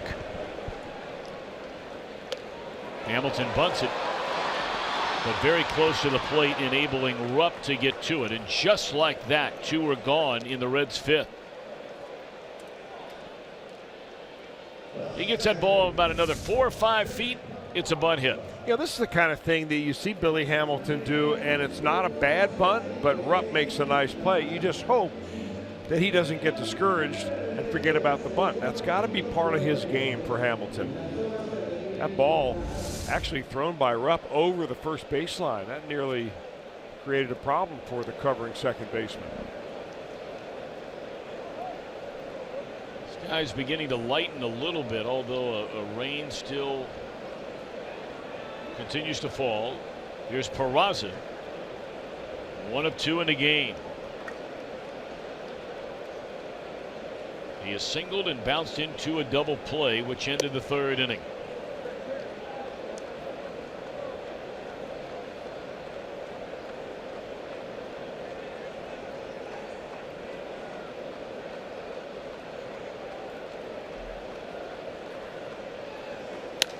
And he has his second hit, as again he just drops it into right field, something you talked about earlier. I mean, nearly a carbon copy of what he did for his first hit. That came in the 1st inning. This one's a little bit more solidly hit, but you see his ability to take it the other way, and it's really a swing that he does totally with his upper body.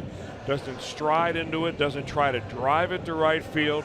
He's just trying to put the solid part of the bat on it, the sweet spot on it, with a good level swing to give himself a base hit to right.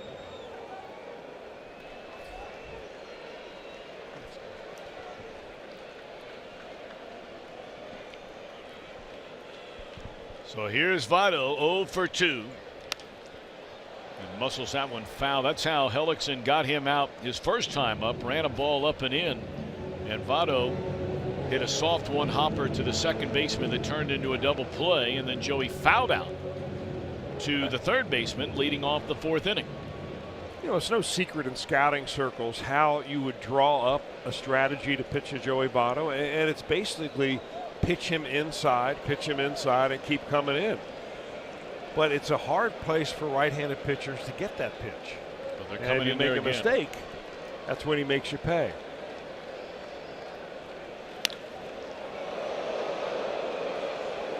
Oh, and 2. Been some great articles written by Joey Votto leading up to opening day. One of them by C. Trent Rosecrans. And going back to the days when Votto was playing high school baseball in his native Toronto, Canada.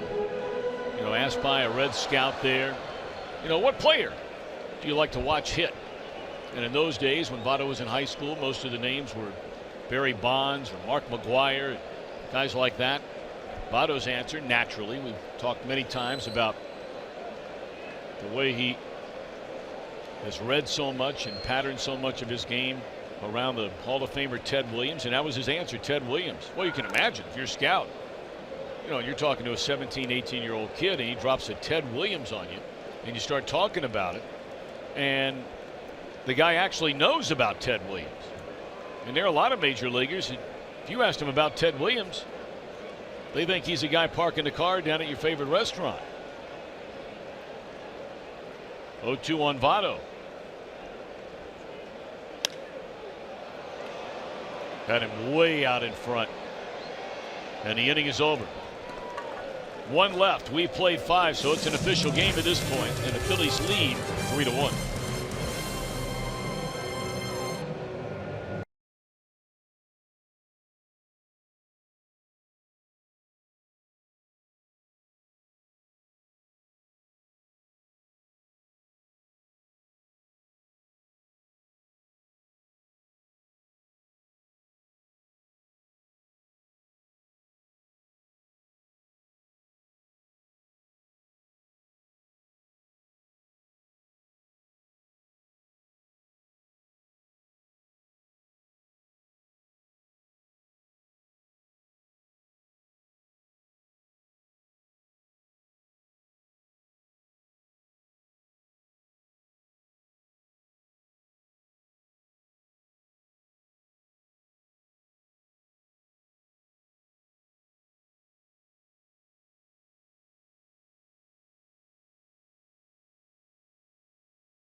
Time to get your game on tomorrow night. The Cavaliers host the Orlando Magic. What an unbelievable game that was yesterday for the Cavaliers in double OT.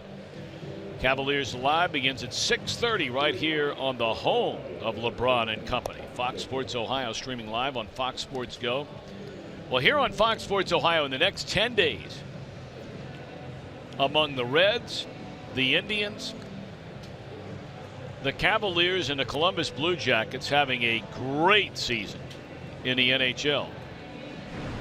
23 live sporting events on Fox Sports Ohio in the next 10 days.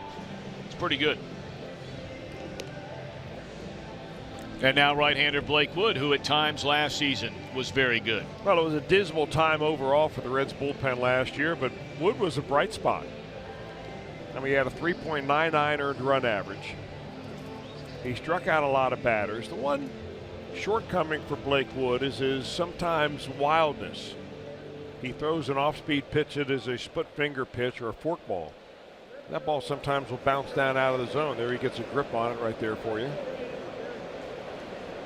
But you cannot question his stuff or his heart. The guy comes to play.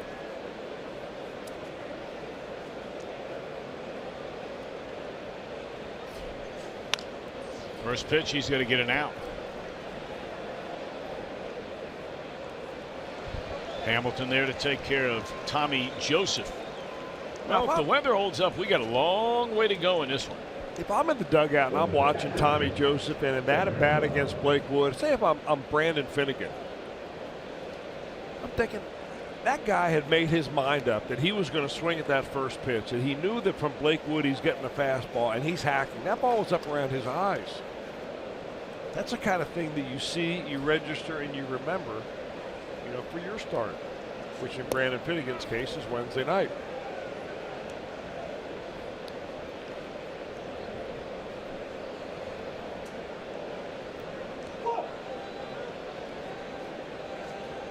Here's Rupp, who has struck out swinging twice. The final numbers on Scott Feldman in his Reds debut. This ball in the air. Again, playable for Hamilton.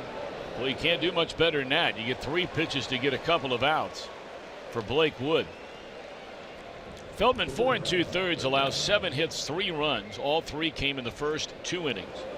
And all 3 runs earned runs. He walked 2 while fanning 6.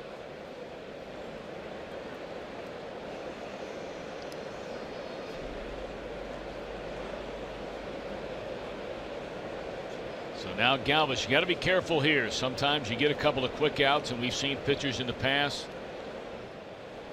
not let up, but maybe you have just a slight concentration lapse, thinking, okay, quick 1, 2, 3 inning. And then bang, strike 1 on a 96 miles per hour fastball.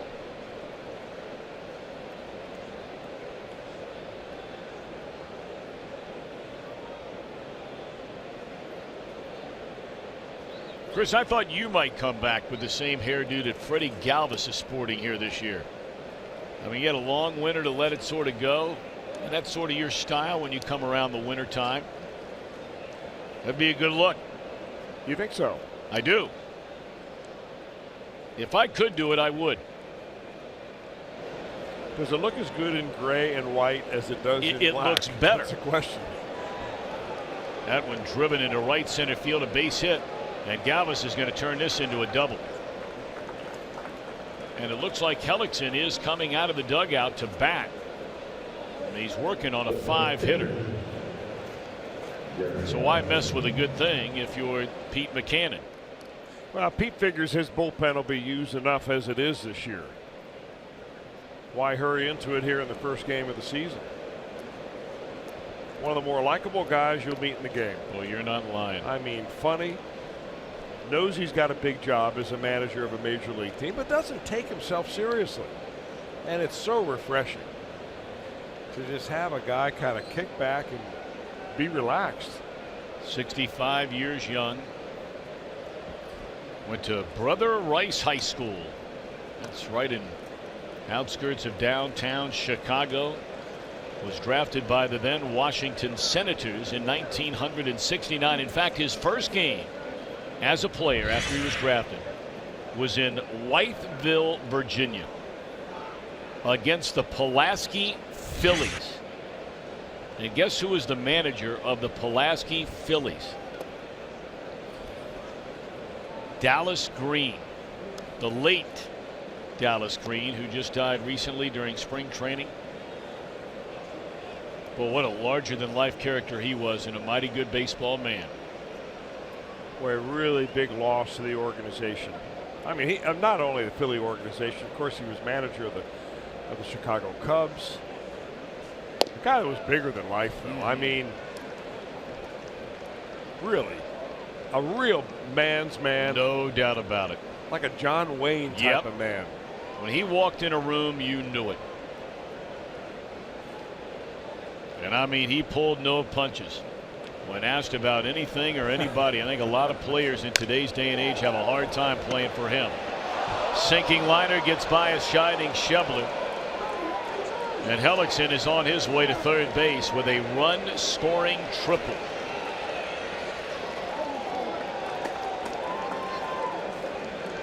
That's a danger in taking that chance, and it looked like Schebler, who is a good defender, was going to be able to get to that ball. Well, as you're going to this ball, you're thinking about making the catch, but in the back of your mind, you also ought to be thinking about getting your body in front of that ball, kind of taking it off your chest if you have to. And he never really got himself in position to do that. It goes all the way to the wall, and the pitcher, Jeremy Hellickson, hits a triple. That's what we were just talking about a minute ago. First two retired in the inning. Double by Galvis. That has scored a triple.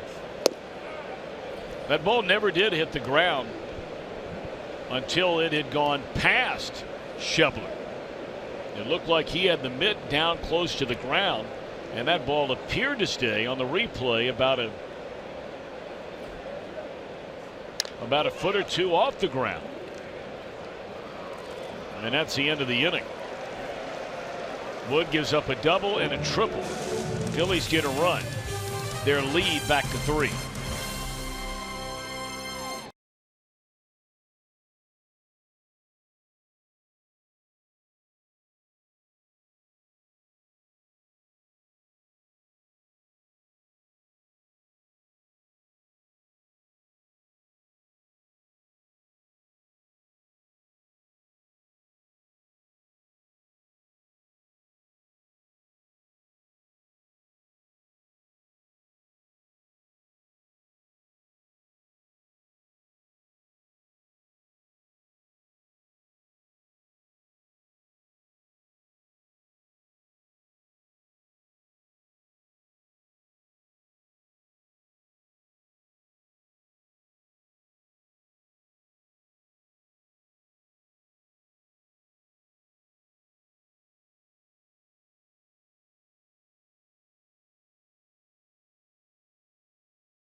Day after tomorrow, and you can be here for as low as $12. Arrive early and be one of the first 20,000 fans. Receive a 2017 team calendar thanks to Kroger. Come on down to the ballpark.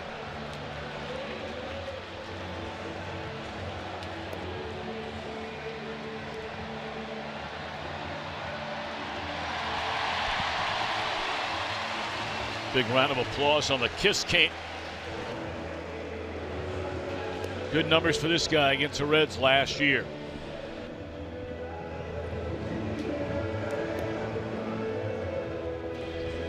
That was a 1 unearned run he threw on opening day, and the Reds would rally for 5 against the Philadelphia bullpen in a 6-2 win. So the Reds are obviously hoping to try and come from behind against these Phillies 1 year later in a season opener. You know, he's one of those guys, Tom, that the Phillies are paying a lot of money for a starting pitcher. When you're paying $18 million for a starter, and you're a team that really doesn't expect to be much over 500 this year, that's a lot of cash. But at the same time, he is one of those pitchers that consistently is right there in double-digit wins. Will give you a good solid outing nearly every time out, and is an under-the-radar pitcher because he doesn't strike out a lot of pitchers. He doesn't have bodacious numbers as far as like all-star appearances and lots of strikeouts. As you mentioned earlier, he's a Gold Glove winner. In fact, he won the Gold Glove in 2012 when, for the first time ever, there was a tie for the Gold Glove award, and he shared that with Jake Peavy.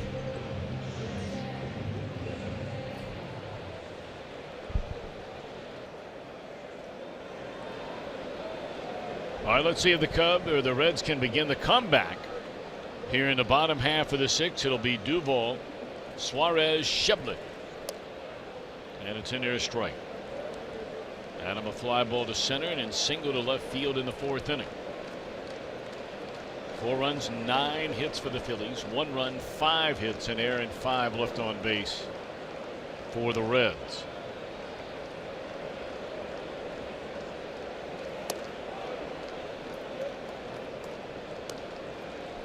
Hellickson has hit a batter, walked a batter. Those came consecutively in the fourth inning to load the bases for the Reds with only 1 out. But he got a huge out on Kozart on a pop up to short left field, and then Barnhart drove one deep into left center, but it was caught. That ball stung, and it will shoot off the wet grass and go all the way to the wall. In the summertime, that's probably a single, but with a wet field here at Great American Ballpark, that ball just skipped its way for a 2-base hit. That's 2 nice swings in a row that Adam Duvall has put on the baseball. Had a single to left his last time, almost in the same spot on the outer part of the plate, right on the meat of the bat. You know, Adam Duvall has some questions surrounding him, and the biggest question is, was that all-star appearance for him last year something that he'll be able to repeat? He's off to a good start.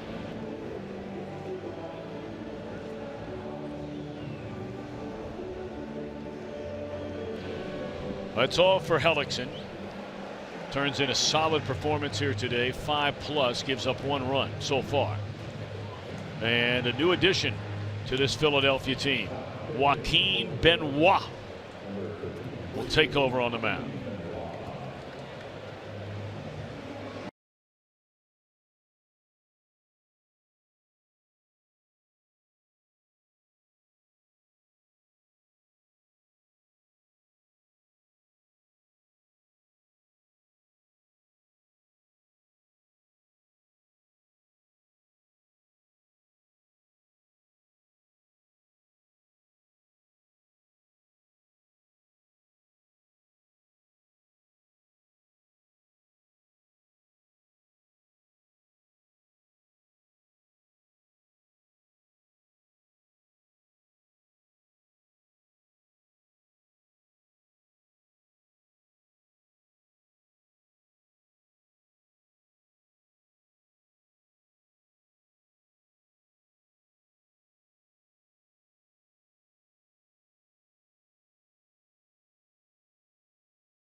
This Wednesday night, join Mo Egger from 700 WLW over at the Holy Grail at the Banks. A chance to answer Reds trivia and great prizes. Who knows, maybe you'll be a part of Reds Live.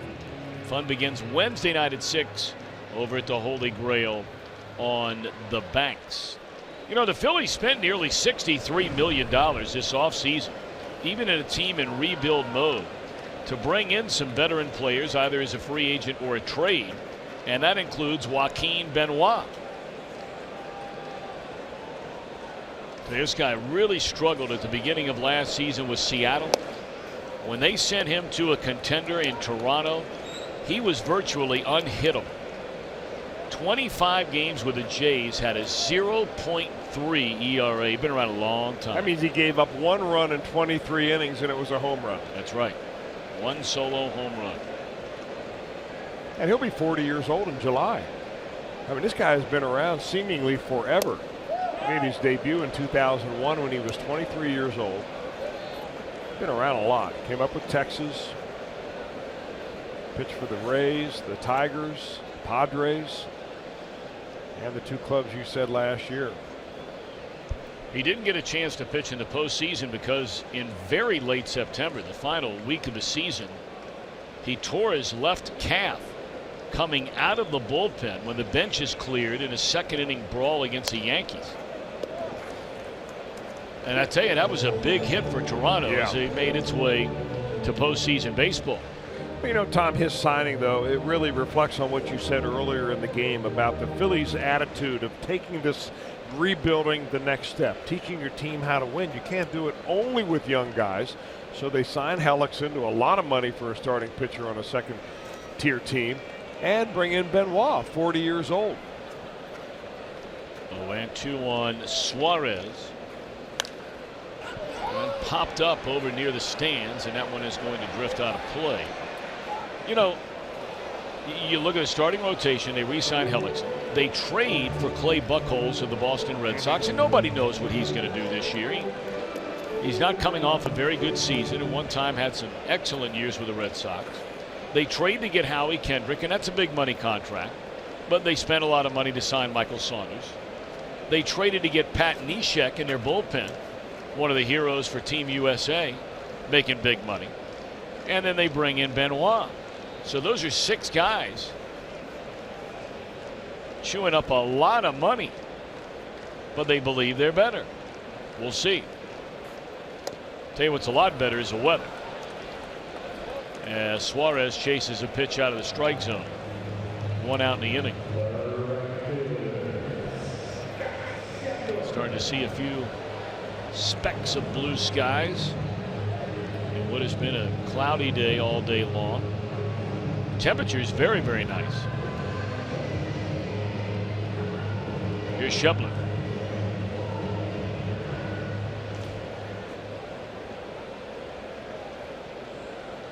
We have not had a stoppage in play, and yet we're working on a 2-hour game, and we're 1 out in the bottom of the 6th inning.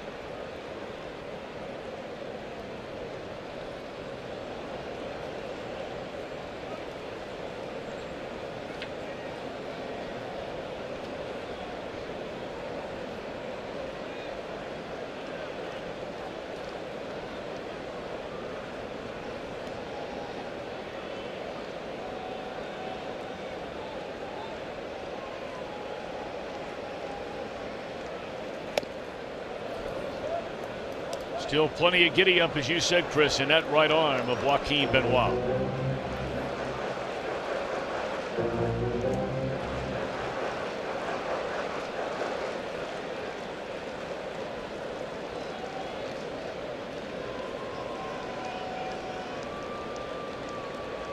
Runner at second, 1 out. Reds down 3 in the 6th.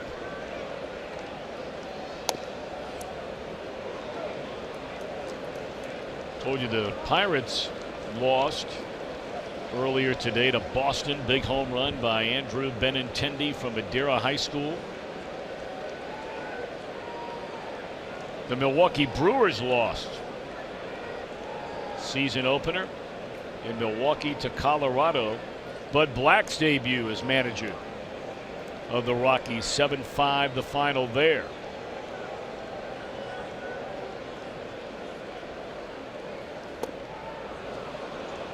One of our favorite guys through the years, all those seasons managing with San Diego. Bud Black, excellent pitcher, excellent manager. Was wondering if he was going to come back in baseball, if he maybe had the right opportunity to manage again. That's a tough managerial challenge, though, Colorado. San Diego wasn't easy either. Most of those years he didn't have much to work with. Yeah, but he had that San Diego weather. Yeah, you're right. Swing and a miss. Back-to-back strikeouts for Benoit. Makes those long and tough beatings a lot easier to take when it's 70 degrees. And it takes 2 hours and 15 minutes at Petco Park compared to 5 hours and 10 minutes in Denver. And it's 38 in May.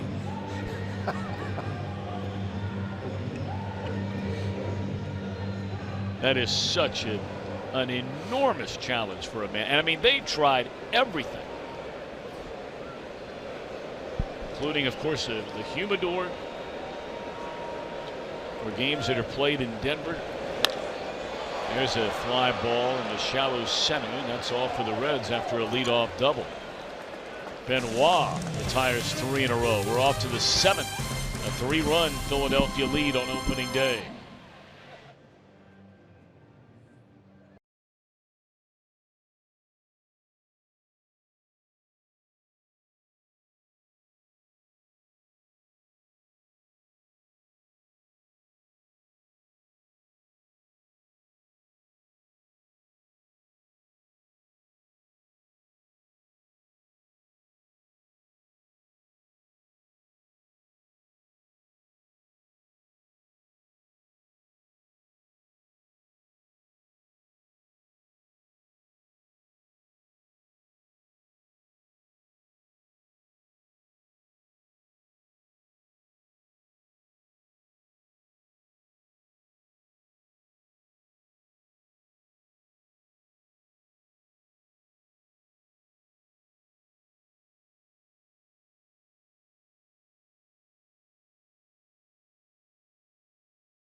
Is an all-day affair, and it starts with the Findlay Market opening day parade. And I happen to have this year's Grand Marshal.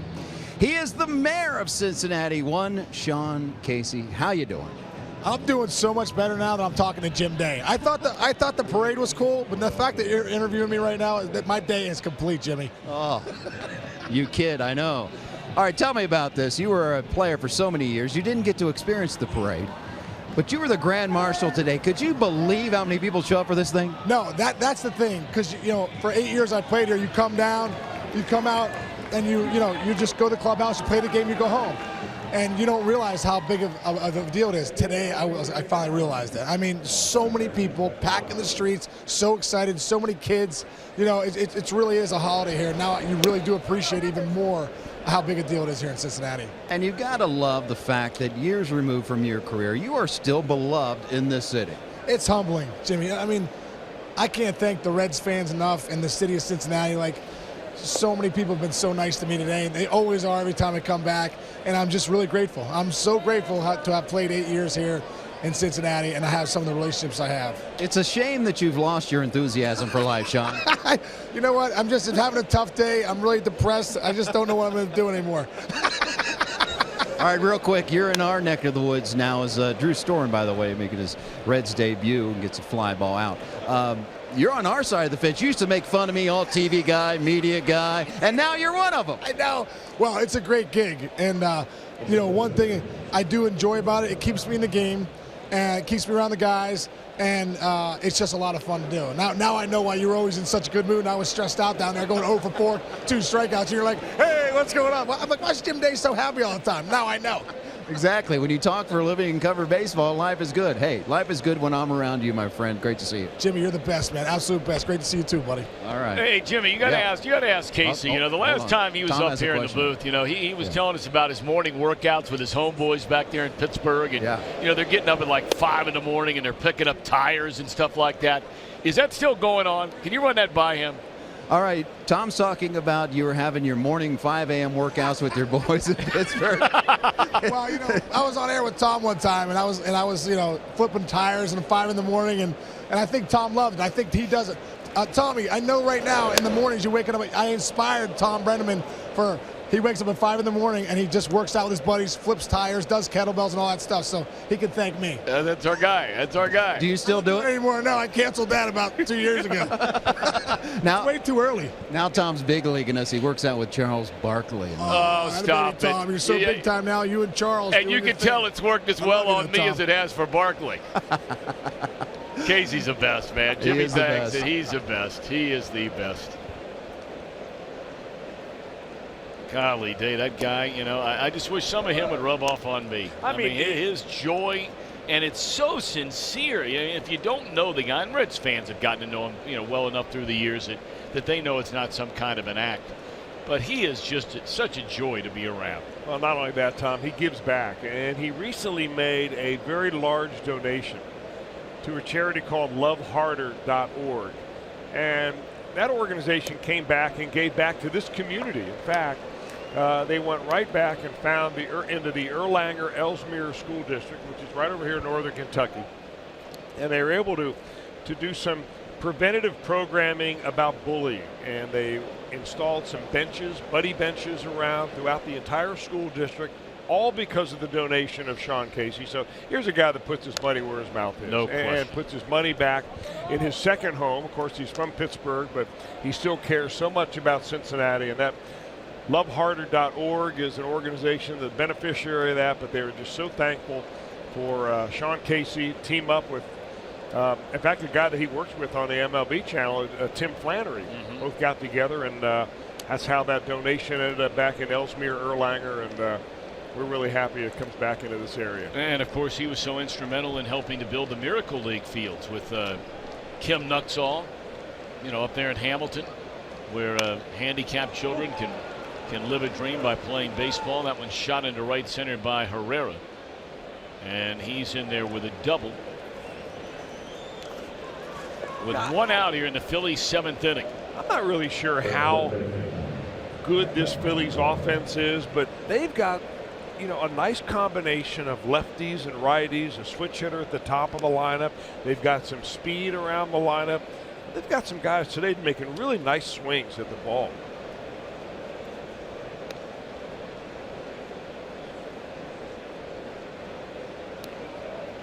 Drew Patrick Storen is 29 years old.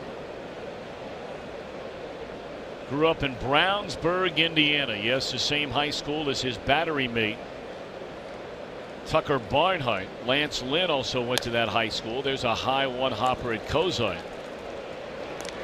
Second out of the inning. Storen, a #1 pick, the 10th overall by the Washington Nationals out of Stanford University in 2009. A year later made his big league debut and was with the Nationals through 2015. At one point in time was an outstanding closer for Washington. Then he got hurt in 2012. Was off to an incredible start in 2015. He had 27 saves before the All-Star break. And then really in a deal that, the Nationals thought was going to work out really well. Here they had Storen having an incredible year as their closer. But because of the 2 or 3 years prior in the postseason where Storen, left some big outs on the field, the Nationals had a chance to acquire Jonathan Papelbon. And it turned into a disaster. It was a disaster in the clubhouse. It was a disaster for Storen and his career. He wound up breaking his thumb that September after they made him a setup man. Papelbon has never been a popular player in his own clubhouse wherever he's played. And really that whole cohesiveness of that Nationals team, is that hit him or is that ball forward? Just seemed to fall apart. I'm not sure what happened there.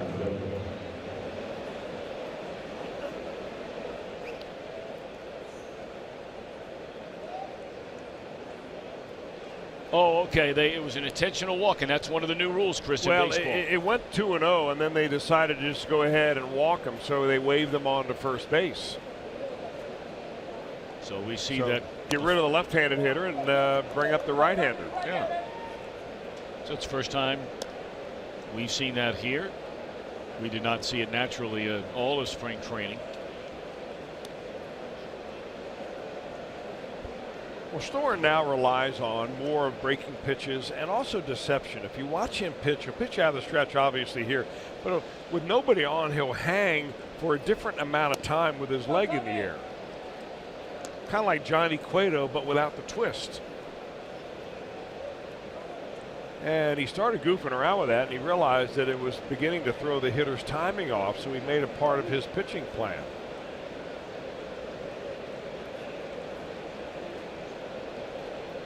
One ball and one strike on Joseph. Oh.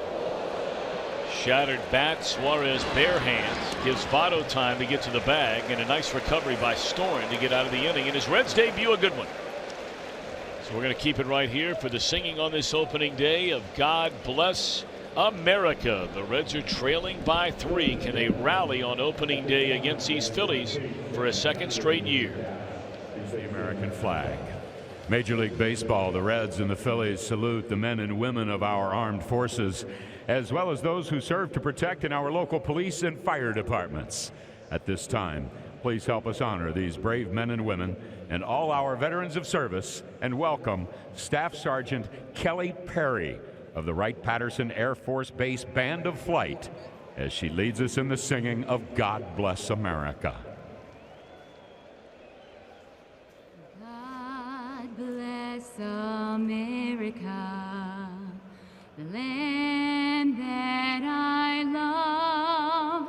Stand beside her and guide her through the night with the light from above. From the mountains to the prairies to the oceans, why with foam, God bless America, my home, sweet home. God bless America, my home, sweet home.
Opening day presented by Frisch's Big Boy. That's Saturday, April the 15th. You arrive early and you see your Reds walk the red carpet. during the pregame block party beginning at 9 a.m. Plus, if you're 14 or under, you receive a Kids Opening Day cap. So for tickets, call 513-381-REDS or visit reds.com. Kids Opening Day, April the 15th.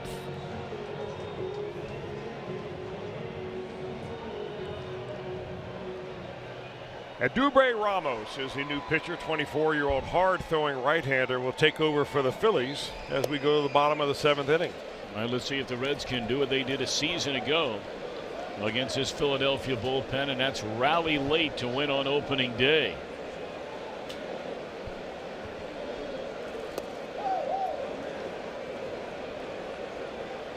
Adubre Ramos. Ramos started the year last year in Double-A, dominated there. They brought him up to Triple-A, dominated there, and then by July he was in the major leagues. Not only in the major leagues, but they were using him in high leverage situations.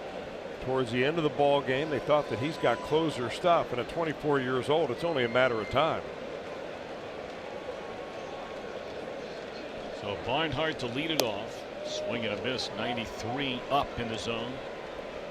So it might only say 93. That pitch looked like it was about 99.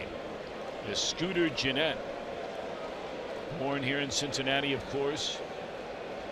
Lived here till he was 9 before his family left town, but most of his family still in and around the area. Grew up a huge Reds fan. Is about to make his regular season debut. Of course, his first at bat as a Red during spring training wasn't bad when he clobbered a home run.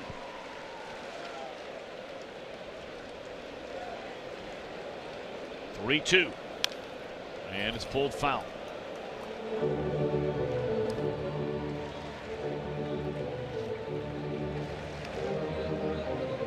Hey, Ramos is 24, as Chris mentioned, from Venezuela. Signed as a amateur originally by the Cardinals, went to the Phillies, minor league free agent deal in 12, and he's walked the leadoff batter.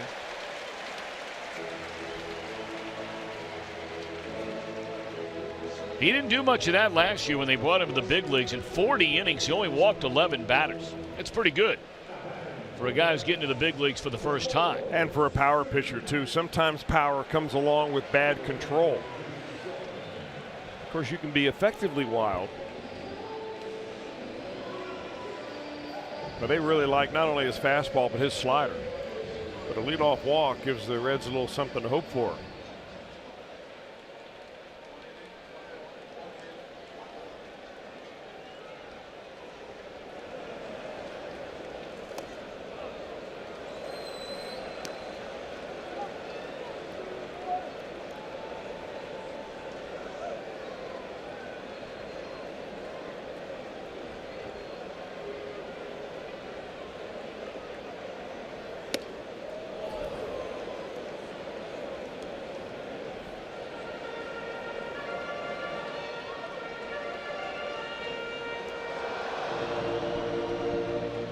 Scooter Gennett making his Reds debut. Picked him up during the final days of spring training. Had some very good moments with the Milwaukee Brewers, but apparently no longer figured into their plans. I mean, he went on and on and on and on about his memories as a kid. Dialed into opening day and following his favorite team, the Cincinnati Reds, and here he is wearing their uniform on opening day 2017. And he even mentioned remembering. It's a wonder what you remember. He said seeing the cowboy in his underwear. And we thought, well, he must be Jeff Brantley, right? The cowboy. Uh-oh. Oh, boy, that's just bad luck. Lines into a double play. And he didn't mean Jeff Brantley. He did mean the singing cowboy. Yes. Who used to roam the streets of Cincinnati with guitar and not a whole lot else. That's too bad right there.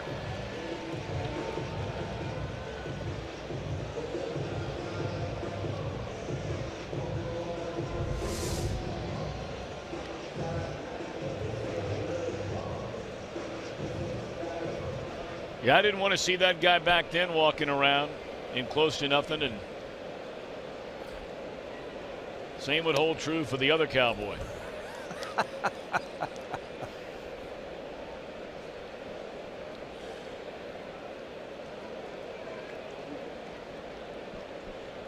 Billy Hamilton knocked in the only Reds run of the game with a sac fly to right in the third inning. If you weren't with us, the Reds had the bases loaded with nobody out in the third inning. A couple of singles, a sacrifice fielder's choice by the pitcher Feldman. And they had the top of the order coming up. Hamilton hit a sac fly, but then Peraza bounced into a double play, and this one hooked down the line, and Billy off to the races. This should be 3. Easily 3 for Billy Hamilton.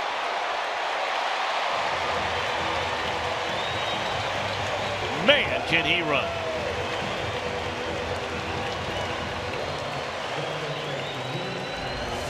Well, he hooked the ball is a perfect way of putting it, Tom. Pitch down and in, and he just goes right down to get it. And as soon as it scoots by the right fielder, it is off to the races for Billy Hamilton.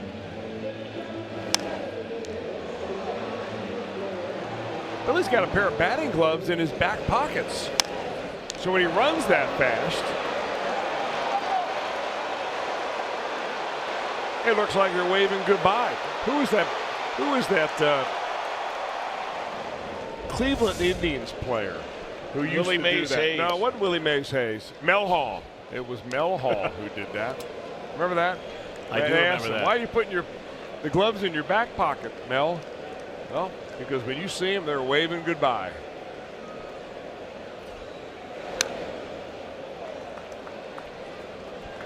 Mel Hall. It's a name from the past. I only thought of Willie Mays Hayes because our son was watching that movie yesterday. That's a big league movie.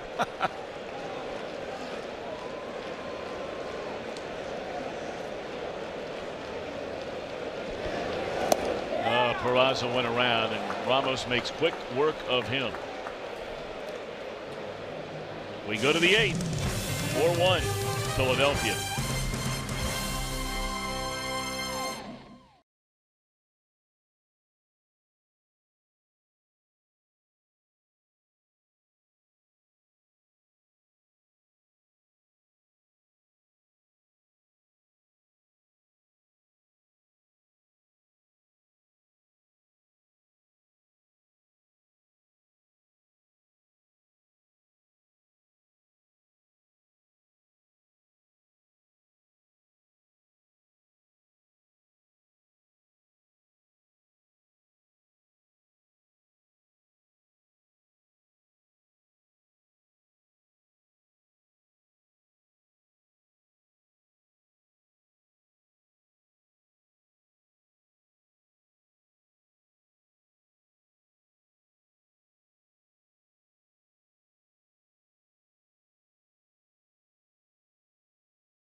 Cincinnati Reds. It may not be reproduced or retransmitted in any form, and the accounts and descriptions of this game may not be disseminated without the express written consent of the Cincinnati Reds.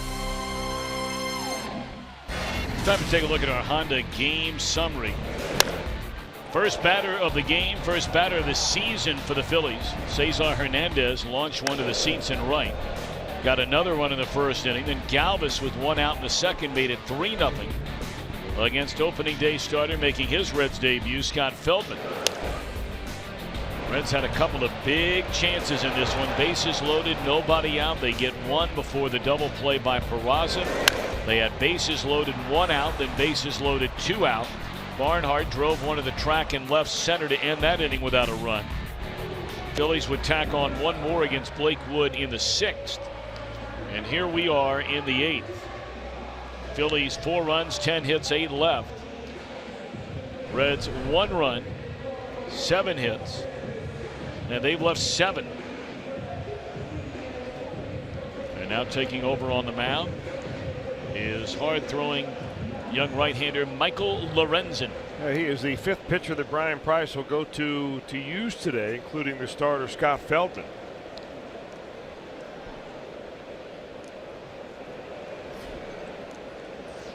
Storen goes an inning in his Reds debut.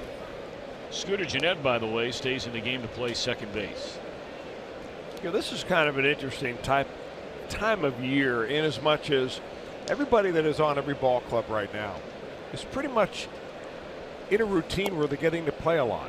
Extra guys are getting to a lot of at-bats towards the end of spring training and whatever exhibition games they played on the way back up north.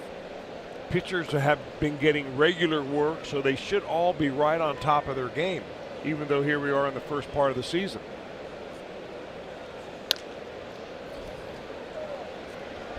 That changes in a week or two. When bench players don't get to play and they sit and they sit and they sit some more, and they become a little rusty. Pitchers may go through the same thing. Some guys may be used every day. Other guys, may go a week without getting a chance to pitch.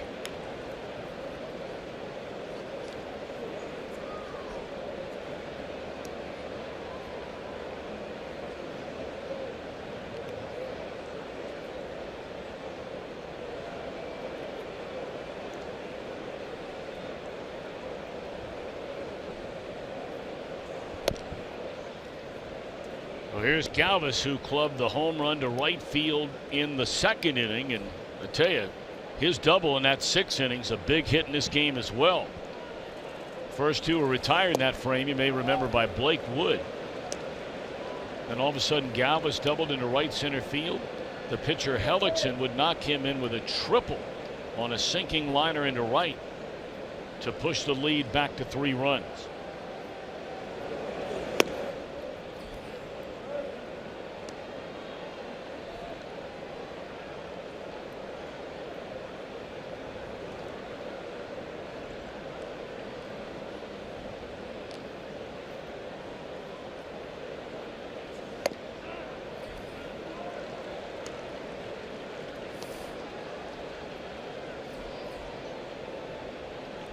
One of the great stories stands in the on-deck circle for the Philadelphia Phillies.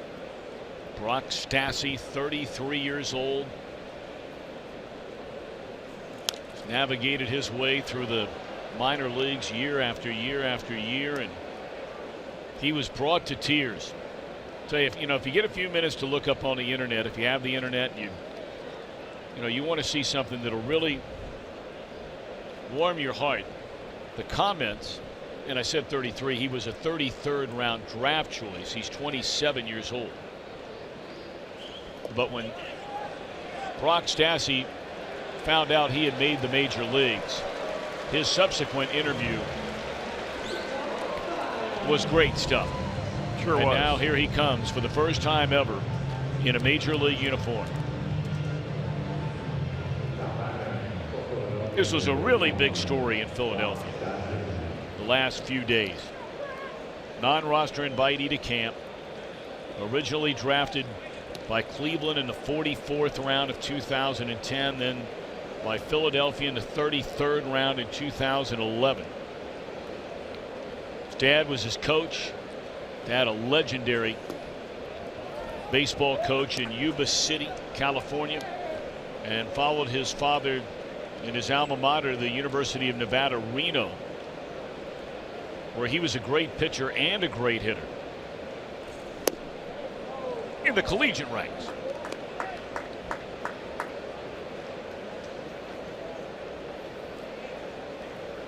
Spent all of last year at AAA for the first time. 2-0 to Brock Stassi, and now 3 balls and no strikes.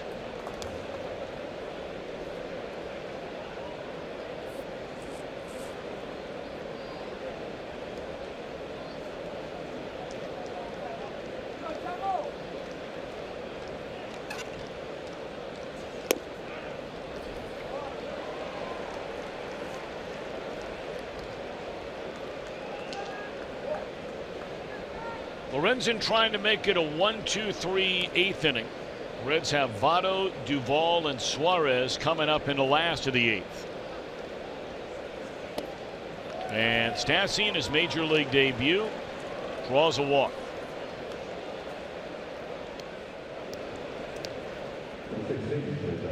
Well, coming up today and after each and every Reds game right here on Fox Sports Ohio, please stick around. We'll have Reds Live. Brought to you by Performance Kings Honda. We'll recap the game and have interviews from the clubhouse. Jim Day, Jeff Pecoro, and company standing by for Reds Live.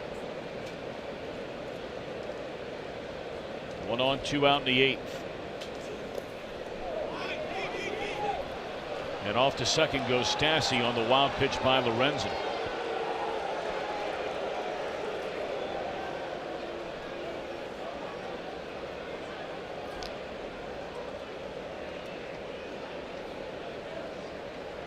I don't think they're talking about that last pitch that got by Barnhart. I think instead they're talking about obviously the signs they'll use now with a runner at second base.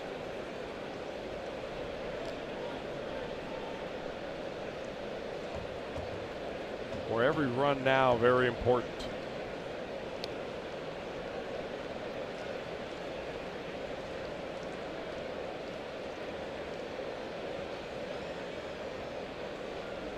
That's a huge run indeed out there at second. So here comes a 1-0, and it's a swing and a miss by Cesar Hernandez, who homered.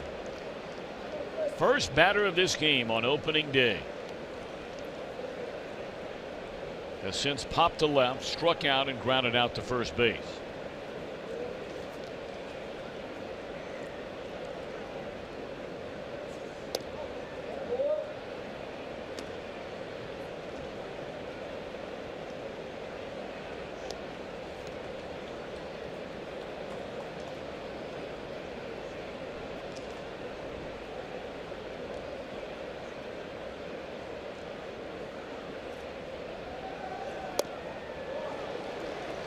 Couple of other games in progress on this opening day around most of baseball. Dodgers just thrashing the Padres 12-3. That game is in the 8th inning. Minnesota at home beating up on Kansas City 7-1. Here's a 2-2 on Hernandez. Hit hard. That'll back up Duvall, that makes a nice play reaching up above his head to end the inning. All right, Reds have 6 outs to play with, and they're down 3.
Opening day has been the magical inning for the Reds. 2 years ago was Frazier with a big home run in the 8th inning, propelling the Reds to a win over the Pirates. And then last year, Reds rallied in the 8th, capped off by a Votto 2-run single, coming back to beat Philadelphia 6-2. Can they do it in the 8th inning? For a 3rd straight year, the new pitcher is Hector Neris out of the Philadelphia bullpen. And he came out of nowhere last year, Hector did, to become one of the most dominant pitchers in all the major leagues. Did some time with the Phillies in 2015, but last year, man, oh man, did he really hit his stride.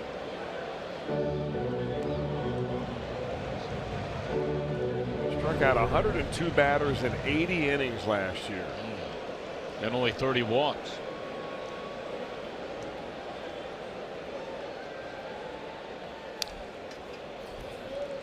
And the Phillies continue to just pound Votto right inside. Challenging Votto to get the bat head going. Joey has bounced into a double play, starting on a one-hopper to the second baseman. He's fouled out to third and popped out to center, and he's gone on strikes leading off the 8th. I think Rupp called for a waste pitch right there. Right before the pitch was thrown, he was pounding the dirt. He said, I want this one in the dirt. And Neris just let it fly and said, I think I'll just throw it by him instead. Watch him pound the dirt down. Give it to me down there. No, how about that instead?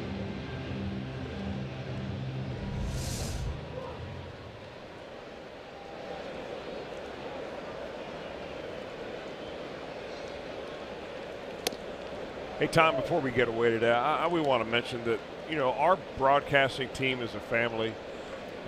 We miss a guy, and we miss him very much every day, and we want to send out our best wishes to Jim Crow, who's been dealt a little bad luck and has some health issues. And Jim, we hope you're doing well. We miss you in the truck, miss you here at the ballpark, and we send nothing but our best wishes to you. Certainly our thoughts and prayers. Jimmy running audio for us each and every day, and also a shout out to Matt Coyner as well. Just having you guys here on this opening day, and we certainly hope and pray that we'll have you back for any game and all games sometime soon.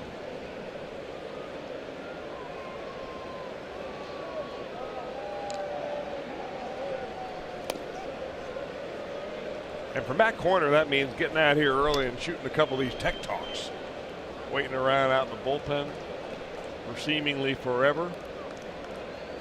Boy, he does a great job doing those on the ones that we tape here in Cincinnati. I want to send out the best to Matt.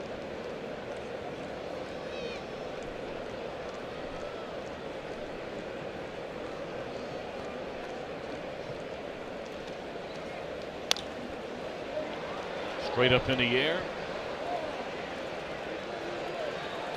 2 out.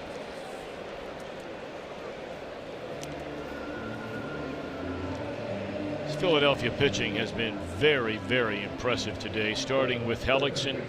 He was in 2 difficult jams and navigated through bases loaded, none out, bases loaded, 1 out in consecutive innings. Allowed just 1 run, and man, ever since then it's been Benoit, Ramos, and now Neris slamming the door. Yeah, the bullpen has slammed the door, but you know, in every ball game there seems to be, at least in those games where you think you have a chance to win, there's an opportunity. And the Reds can go back to those 2 back-to-back innings where they had the bases loaded, once with nobody out and bases loaded. They only scored 1 run. So after the ball game, I'm sure Brian Price, if it stays like this, we'll talk about missed opportunities. We got some baseball yet to play. Reds swept these Phillies at season opening stand a year ago. 3 straight.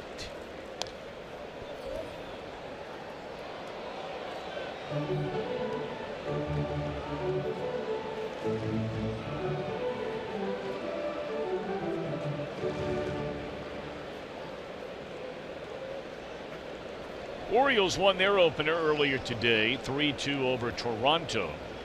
Told you that the 2 other National League Central Division teams that played today both lost today, the Brewers and the Pirates. And this will be a 1-2-3 inning for Neris. Through the heart of the order without a ball leaving the infield.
For the start of every game right here on Fox Sports Ohio. All the information you need to get ready that night. Reds Live presented by Ray St. Clair Roofing. And we'll be coming your way day after tomorrow. It'll be a night game, so Reds Live at 7:30, 6:30 Eastern Time. And Chris, I know you were quite pleased with the year Brandon Finnegan had a year ago. Well, you know, when you get a guy like Finnegan, Tom, he pitched last year as a starter all year long and finished up really well. His last 11 starts were outstanding. You're hoping that he's able to pick up right there and then improve a little bit. Did not have a great spring, had a hard time throwing the ball where he wanted to, but I mean, I think what you do in the big leagues is way more important than what you do in the month of March in Goodyear, Arizona. So we're hoping that Brandon picks up where he left off last September and deals the way he can. Meanwhile, Raisel Iglesias on the mound. He pitched Friday in a minor league game. But before that, he had not pitched for 17 days due to a bone bruise he sustained on his throwing elbow from a hard fall in the shower. But he said after that outing that he felt great. Yeah, and he looks good. First two pitches, pretty nice breaking balls.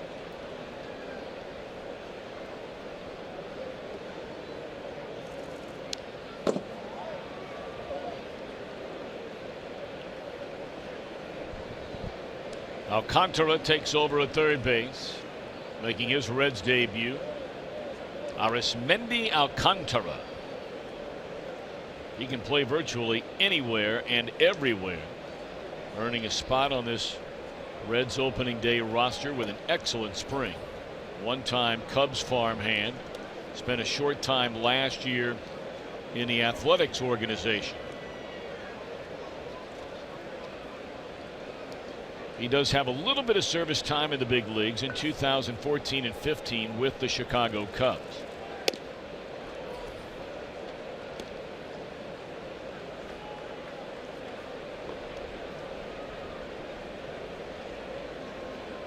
Quite a debut as a Philly for the veteran Howie Kendrick. 3 of 4. And make it 3 of 5 as he's out on strikes to open the Philadelphia ninth inning. Yeah, you may remember that it was Raisel Iglesias who last year was the opening day starter for the Reds. And that's the kind of stuff that he showed. Just brilliant fastball, great breaking stuff. Had a shoulder impingement that sidelined him in May, and when he came back after that, the Reds limited him to work solely out of the bullpen.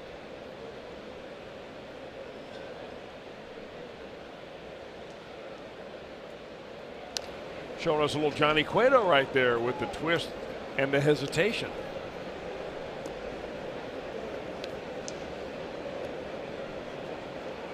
I think Cueto may have started somewhat of a fad. I mean, maybe it goes all the way back to Louis Tiant, but Cueto reignited it.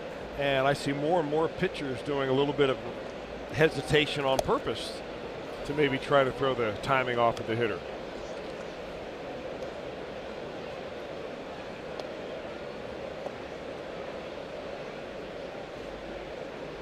Well, you can see where Iglesias, one, has started to fill out much more even from this time a year ago.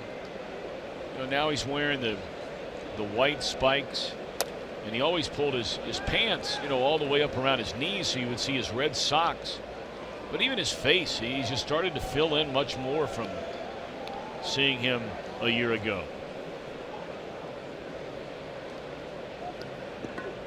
What'd you do, give him your restaurant guide? No. No. He wouldn't look like he looks right now if I gave him that. He'd look more like me, and that's not a good thing.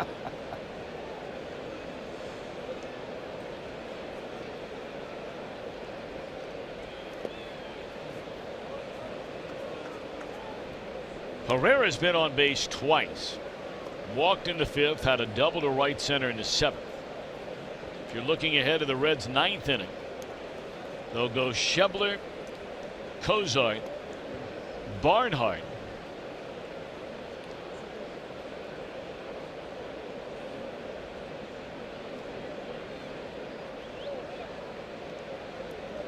And naturally, Herrera asked for time.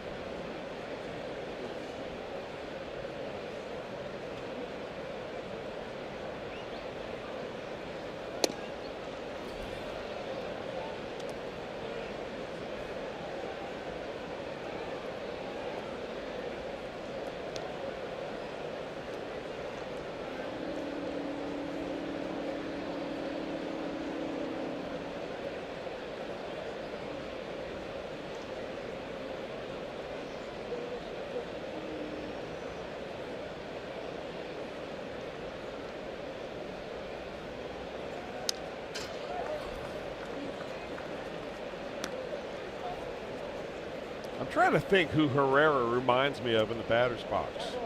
Would be Eddie Murray. A little bit wide open stance right there, the way he waves his bat. Of course, Eddie was in more of a hurry to get in the box than Herrera is. He reminds me a lot more of Dean Smith, who used to run the four-corner offense at the University of North Carolina.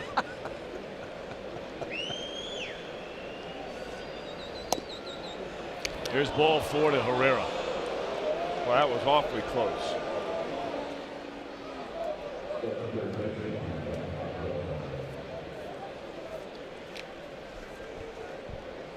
Playoff bound Columbus Blue Jackets take the ice tomorrow night in a potential first round playoff as the Blue Jackets travel to Pittsburgh to take on the Penguins.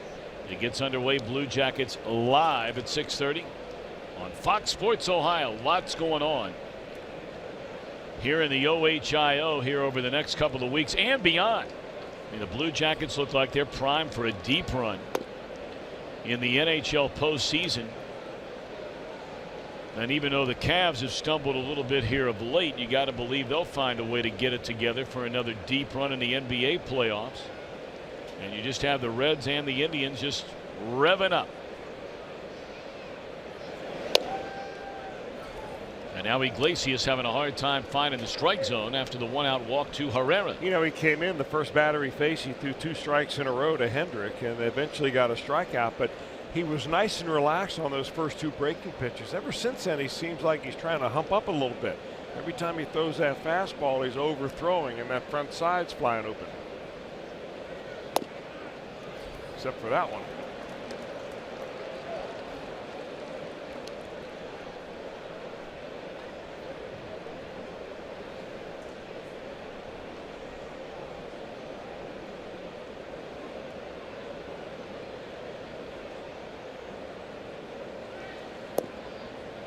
Ball 3. 3-1 on Franco.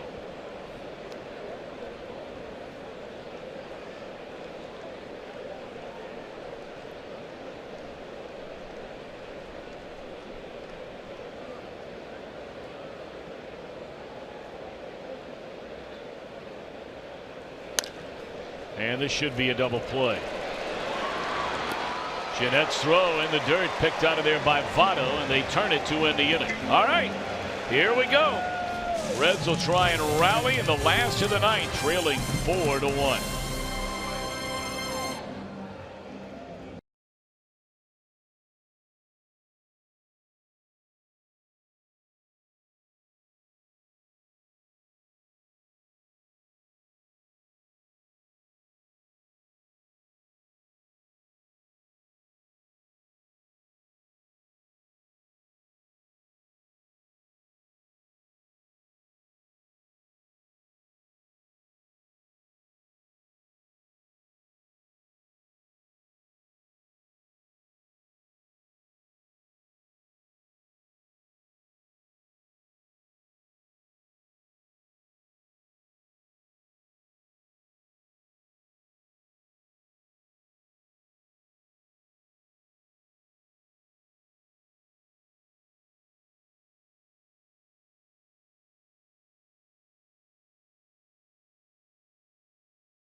You by Cincinnati USA Regional Tourism Network. Stay close to CincinnatiUSA.com. By Kroger.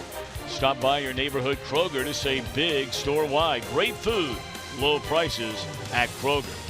And by Toyota. For over 30 offers, visit buyatoyota.com. Toyota, let's go places. It's turned into a beautiful late afternoon, early evening in downtown Cincinnati, but the Reds down to their final 3 outs. They trail by 3, and taking over on the mound is Jenmar Gomez. He's carved himself out a very nice career. We saw him early on with Cleveland. That ball driven into right center field, and a good way to get it started by Schebler here in the bottom of the 9th inning.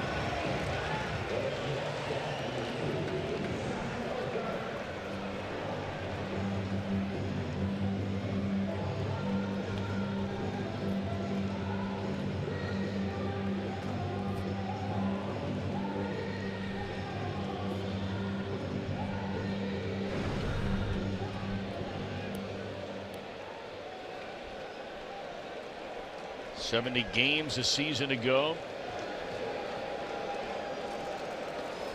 Now the Phillies do have down in that bullpen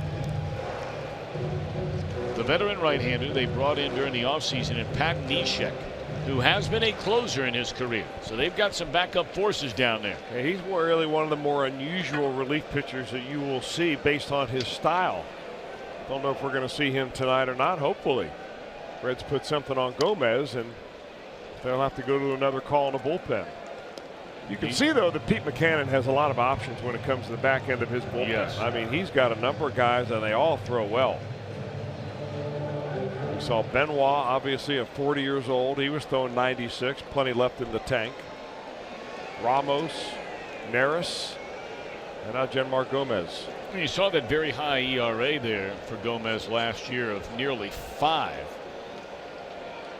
I mean, his numbers are downright ugly for a guy who saved 37 games. I mean, make no bones about it. He pitched 68 innings. He gave up 78 hits. He doesn't strike anybody out. And he walked 22. But he found a way to get it done when they asked him to get it done. I mean, before the All-Star break, he got a lot of save chances, and he shut them down. 24 of 26. Now, after the All-Star break, you know, he had a couple of bad games that really blew up that season ERA.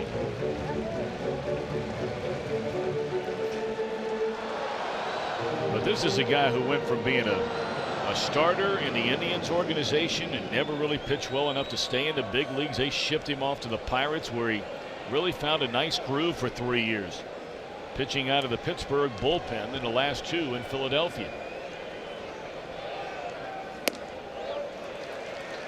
1 ball, 2 strikes on Kozak.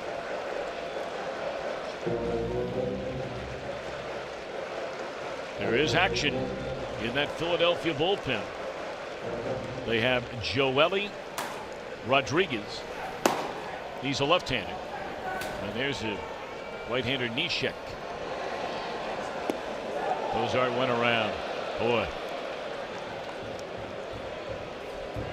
1 away in the inning. Yeah, Gomez is one of these pitchers that throws really not all that many fastballs. He throws a lot of sliders like that one right there. It gets right-handers to chase. He also throws a lot of changeups. In fact, his changeup is his favorite pitch. And I would imagine that Tucker Barnhart might be seeing one of those.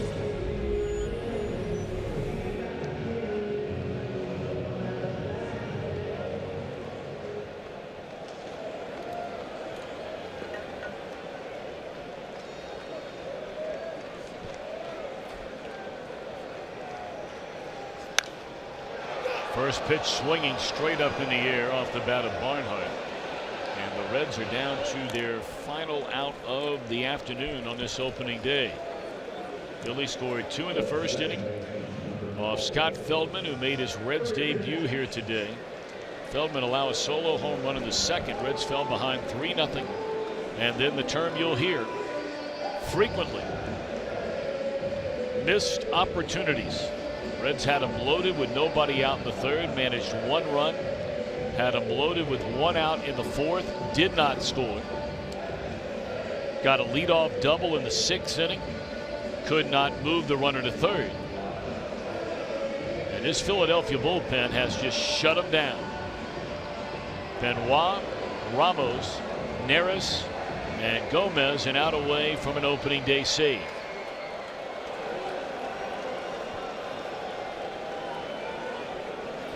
Jeanette lined into a double play. His only time up. Ball 1, and they'll let Shebler take second base.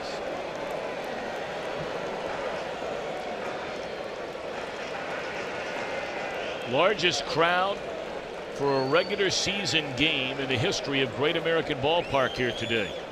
43,804.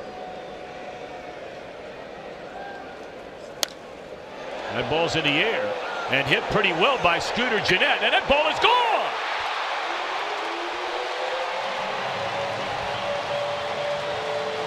How about that?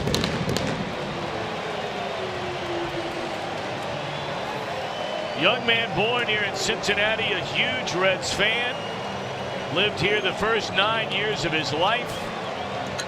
And in his first game as a Cincinnati Red, it's a 2-run home run. That's great stuff. Well, the Reds, when they picked him up off the waiver wire from the Milwaukee Brewers, had to take his contract with it. And they made the explanation that, you know, we know we're paying him some money, but we need some pop left-handed off the bench. And I'm not so sure they expected him to go opposite field home run here in a second AB with the Reds, but welcome back to the Natty, Scooter. Now, this was not a pinch hit home run, because you mentioned he had a plate appearance earlier in this game. The Reds did not have a pinch hit home run all of last year. The only National League team to not have one. They want a curtain call.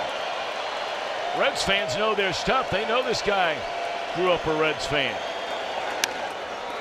Here's a fly ball into center field that should tie a ribbon around this opening day. Too little, too late for the Reds. They get a 2-run home run from Scooter Gennett in the 9th, but they lose by a run on opening day 2017. 4-3 the final.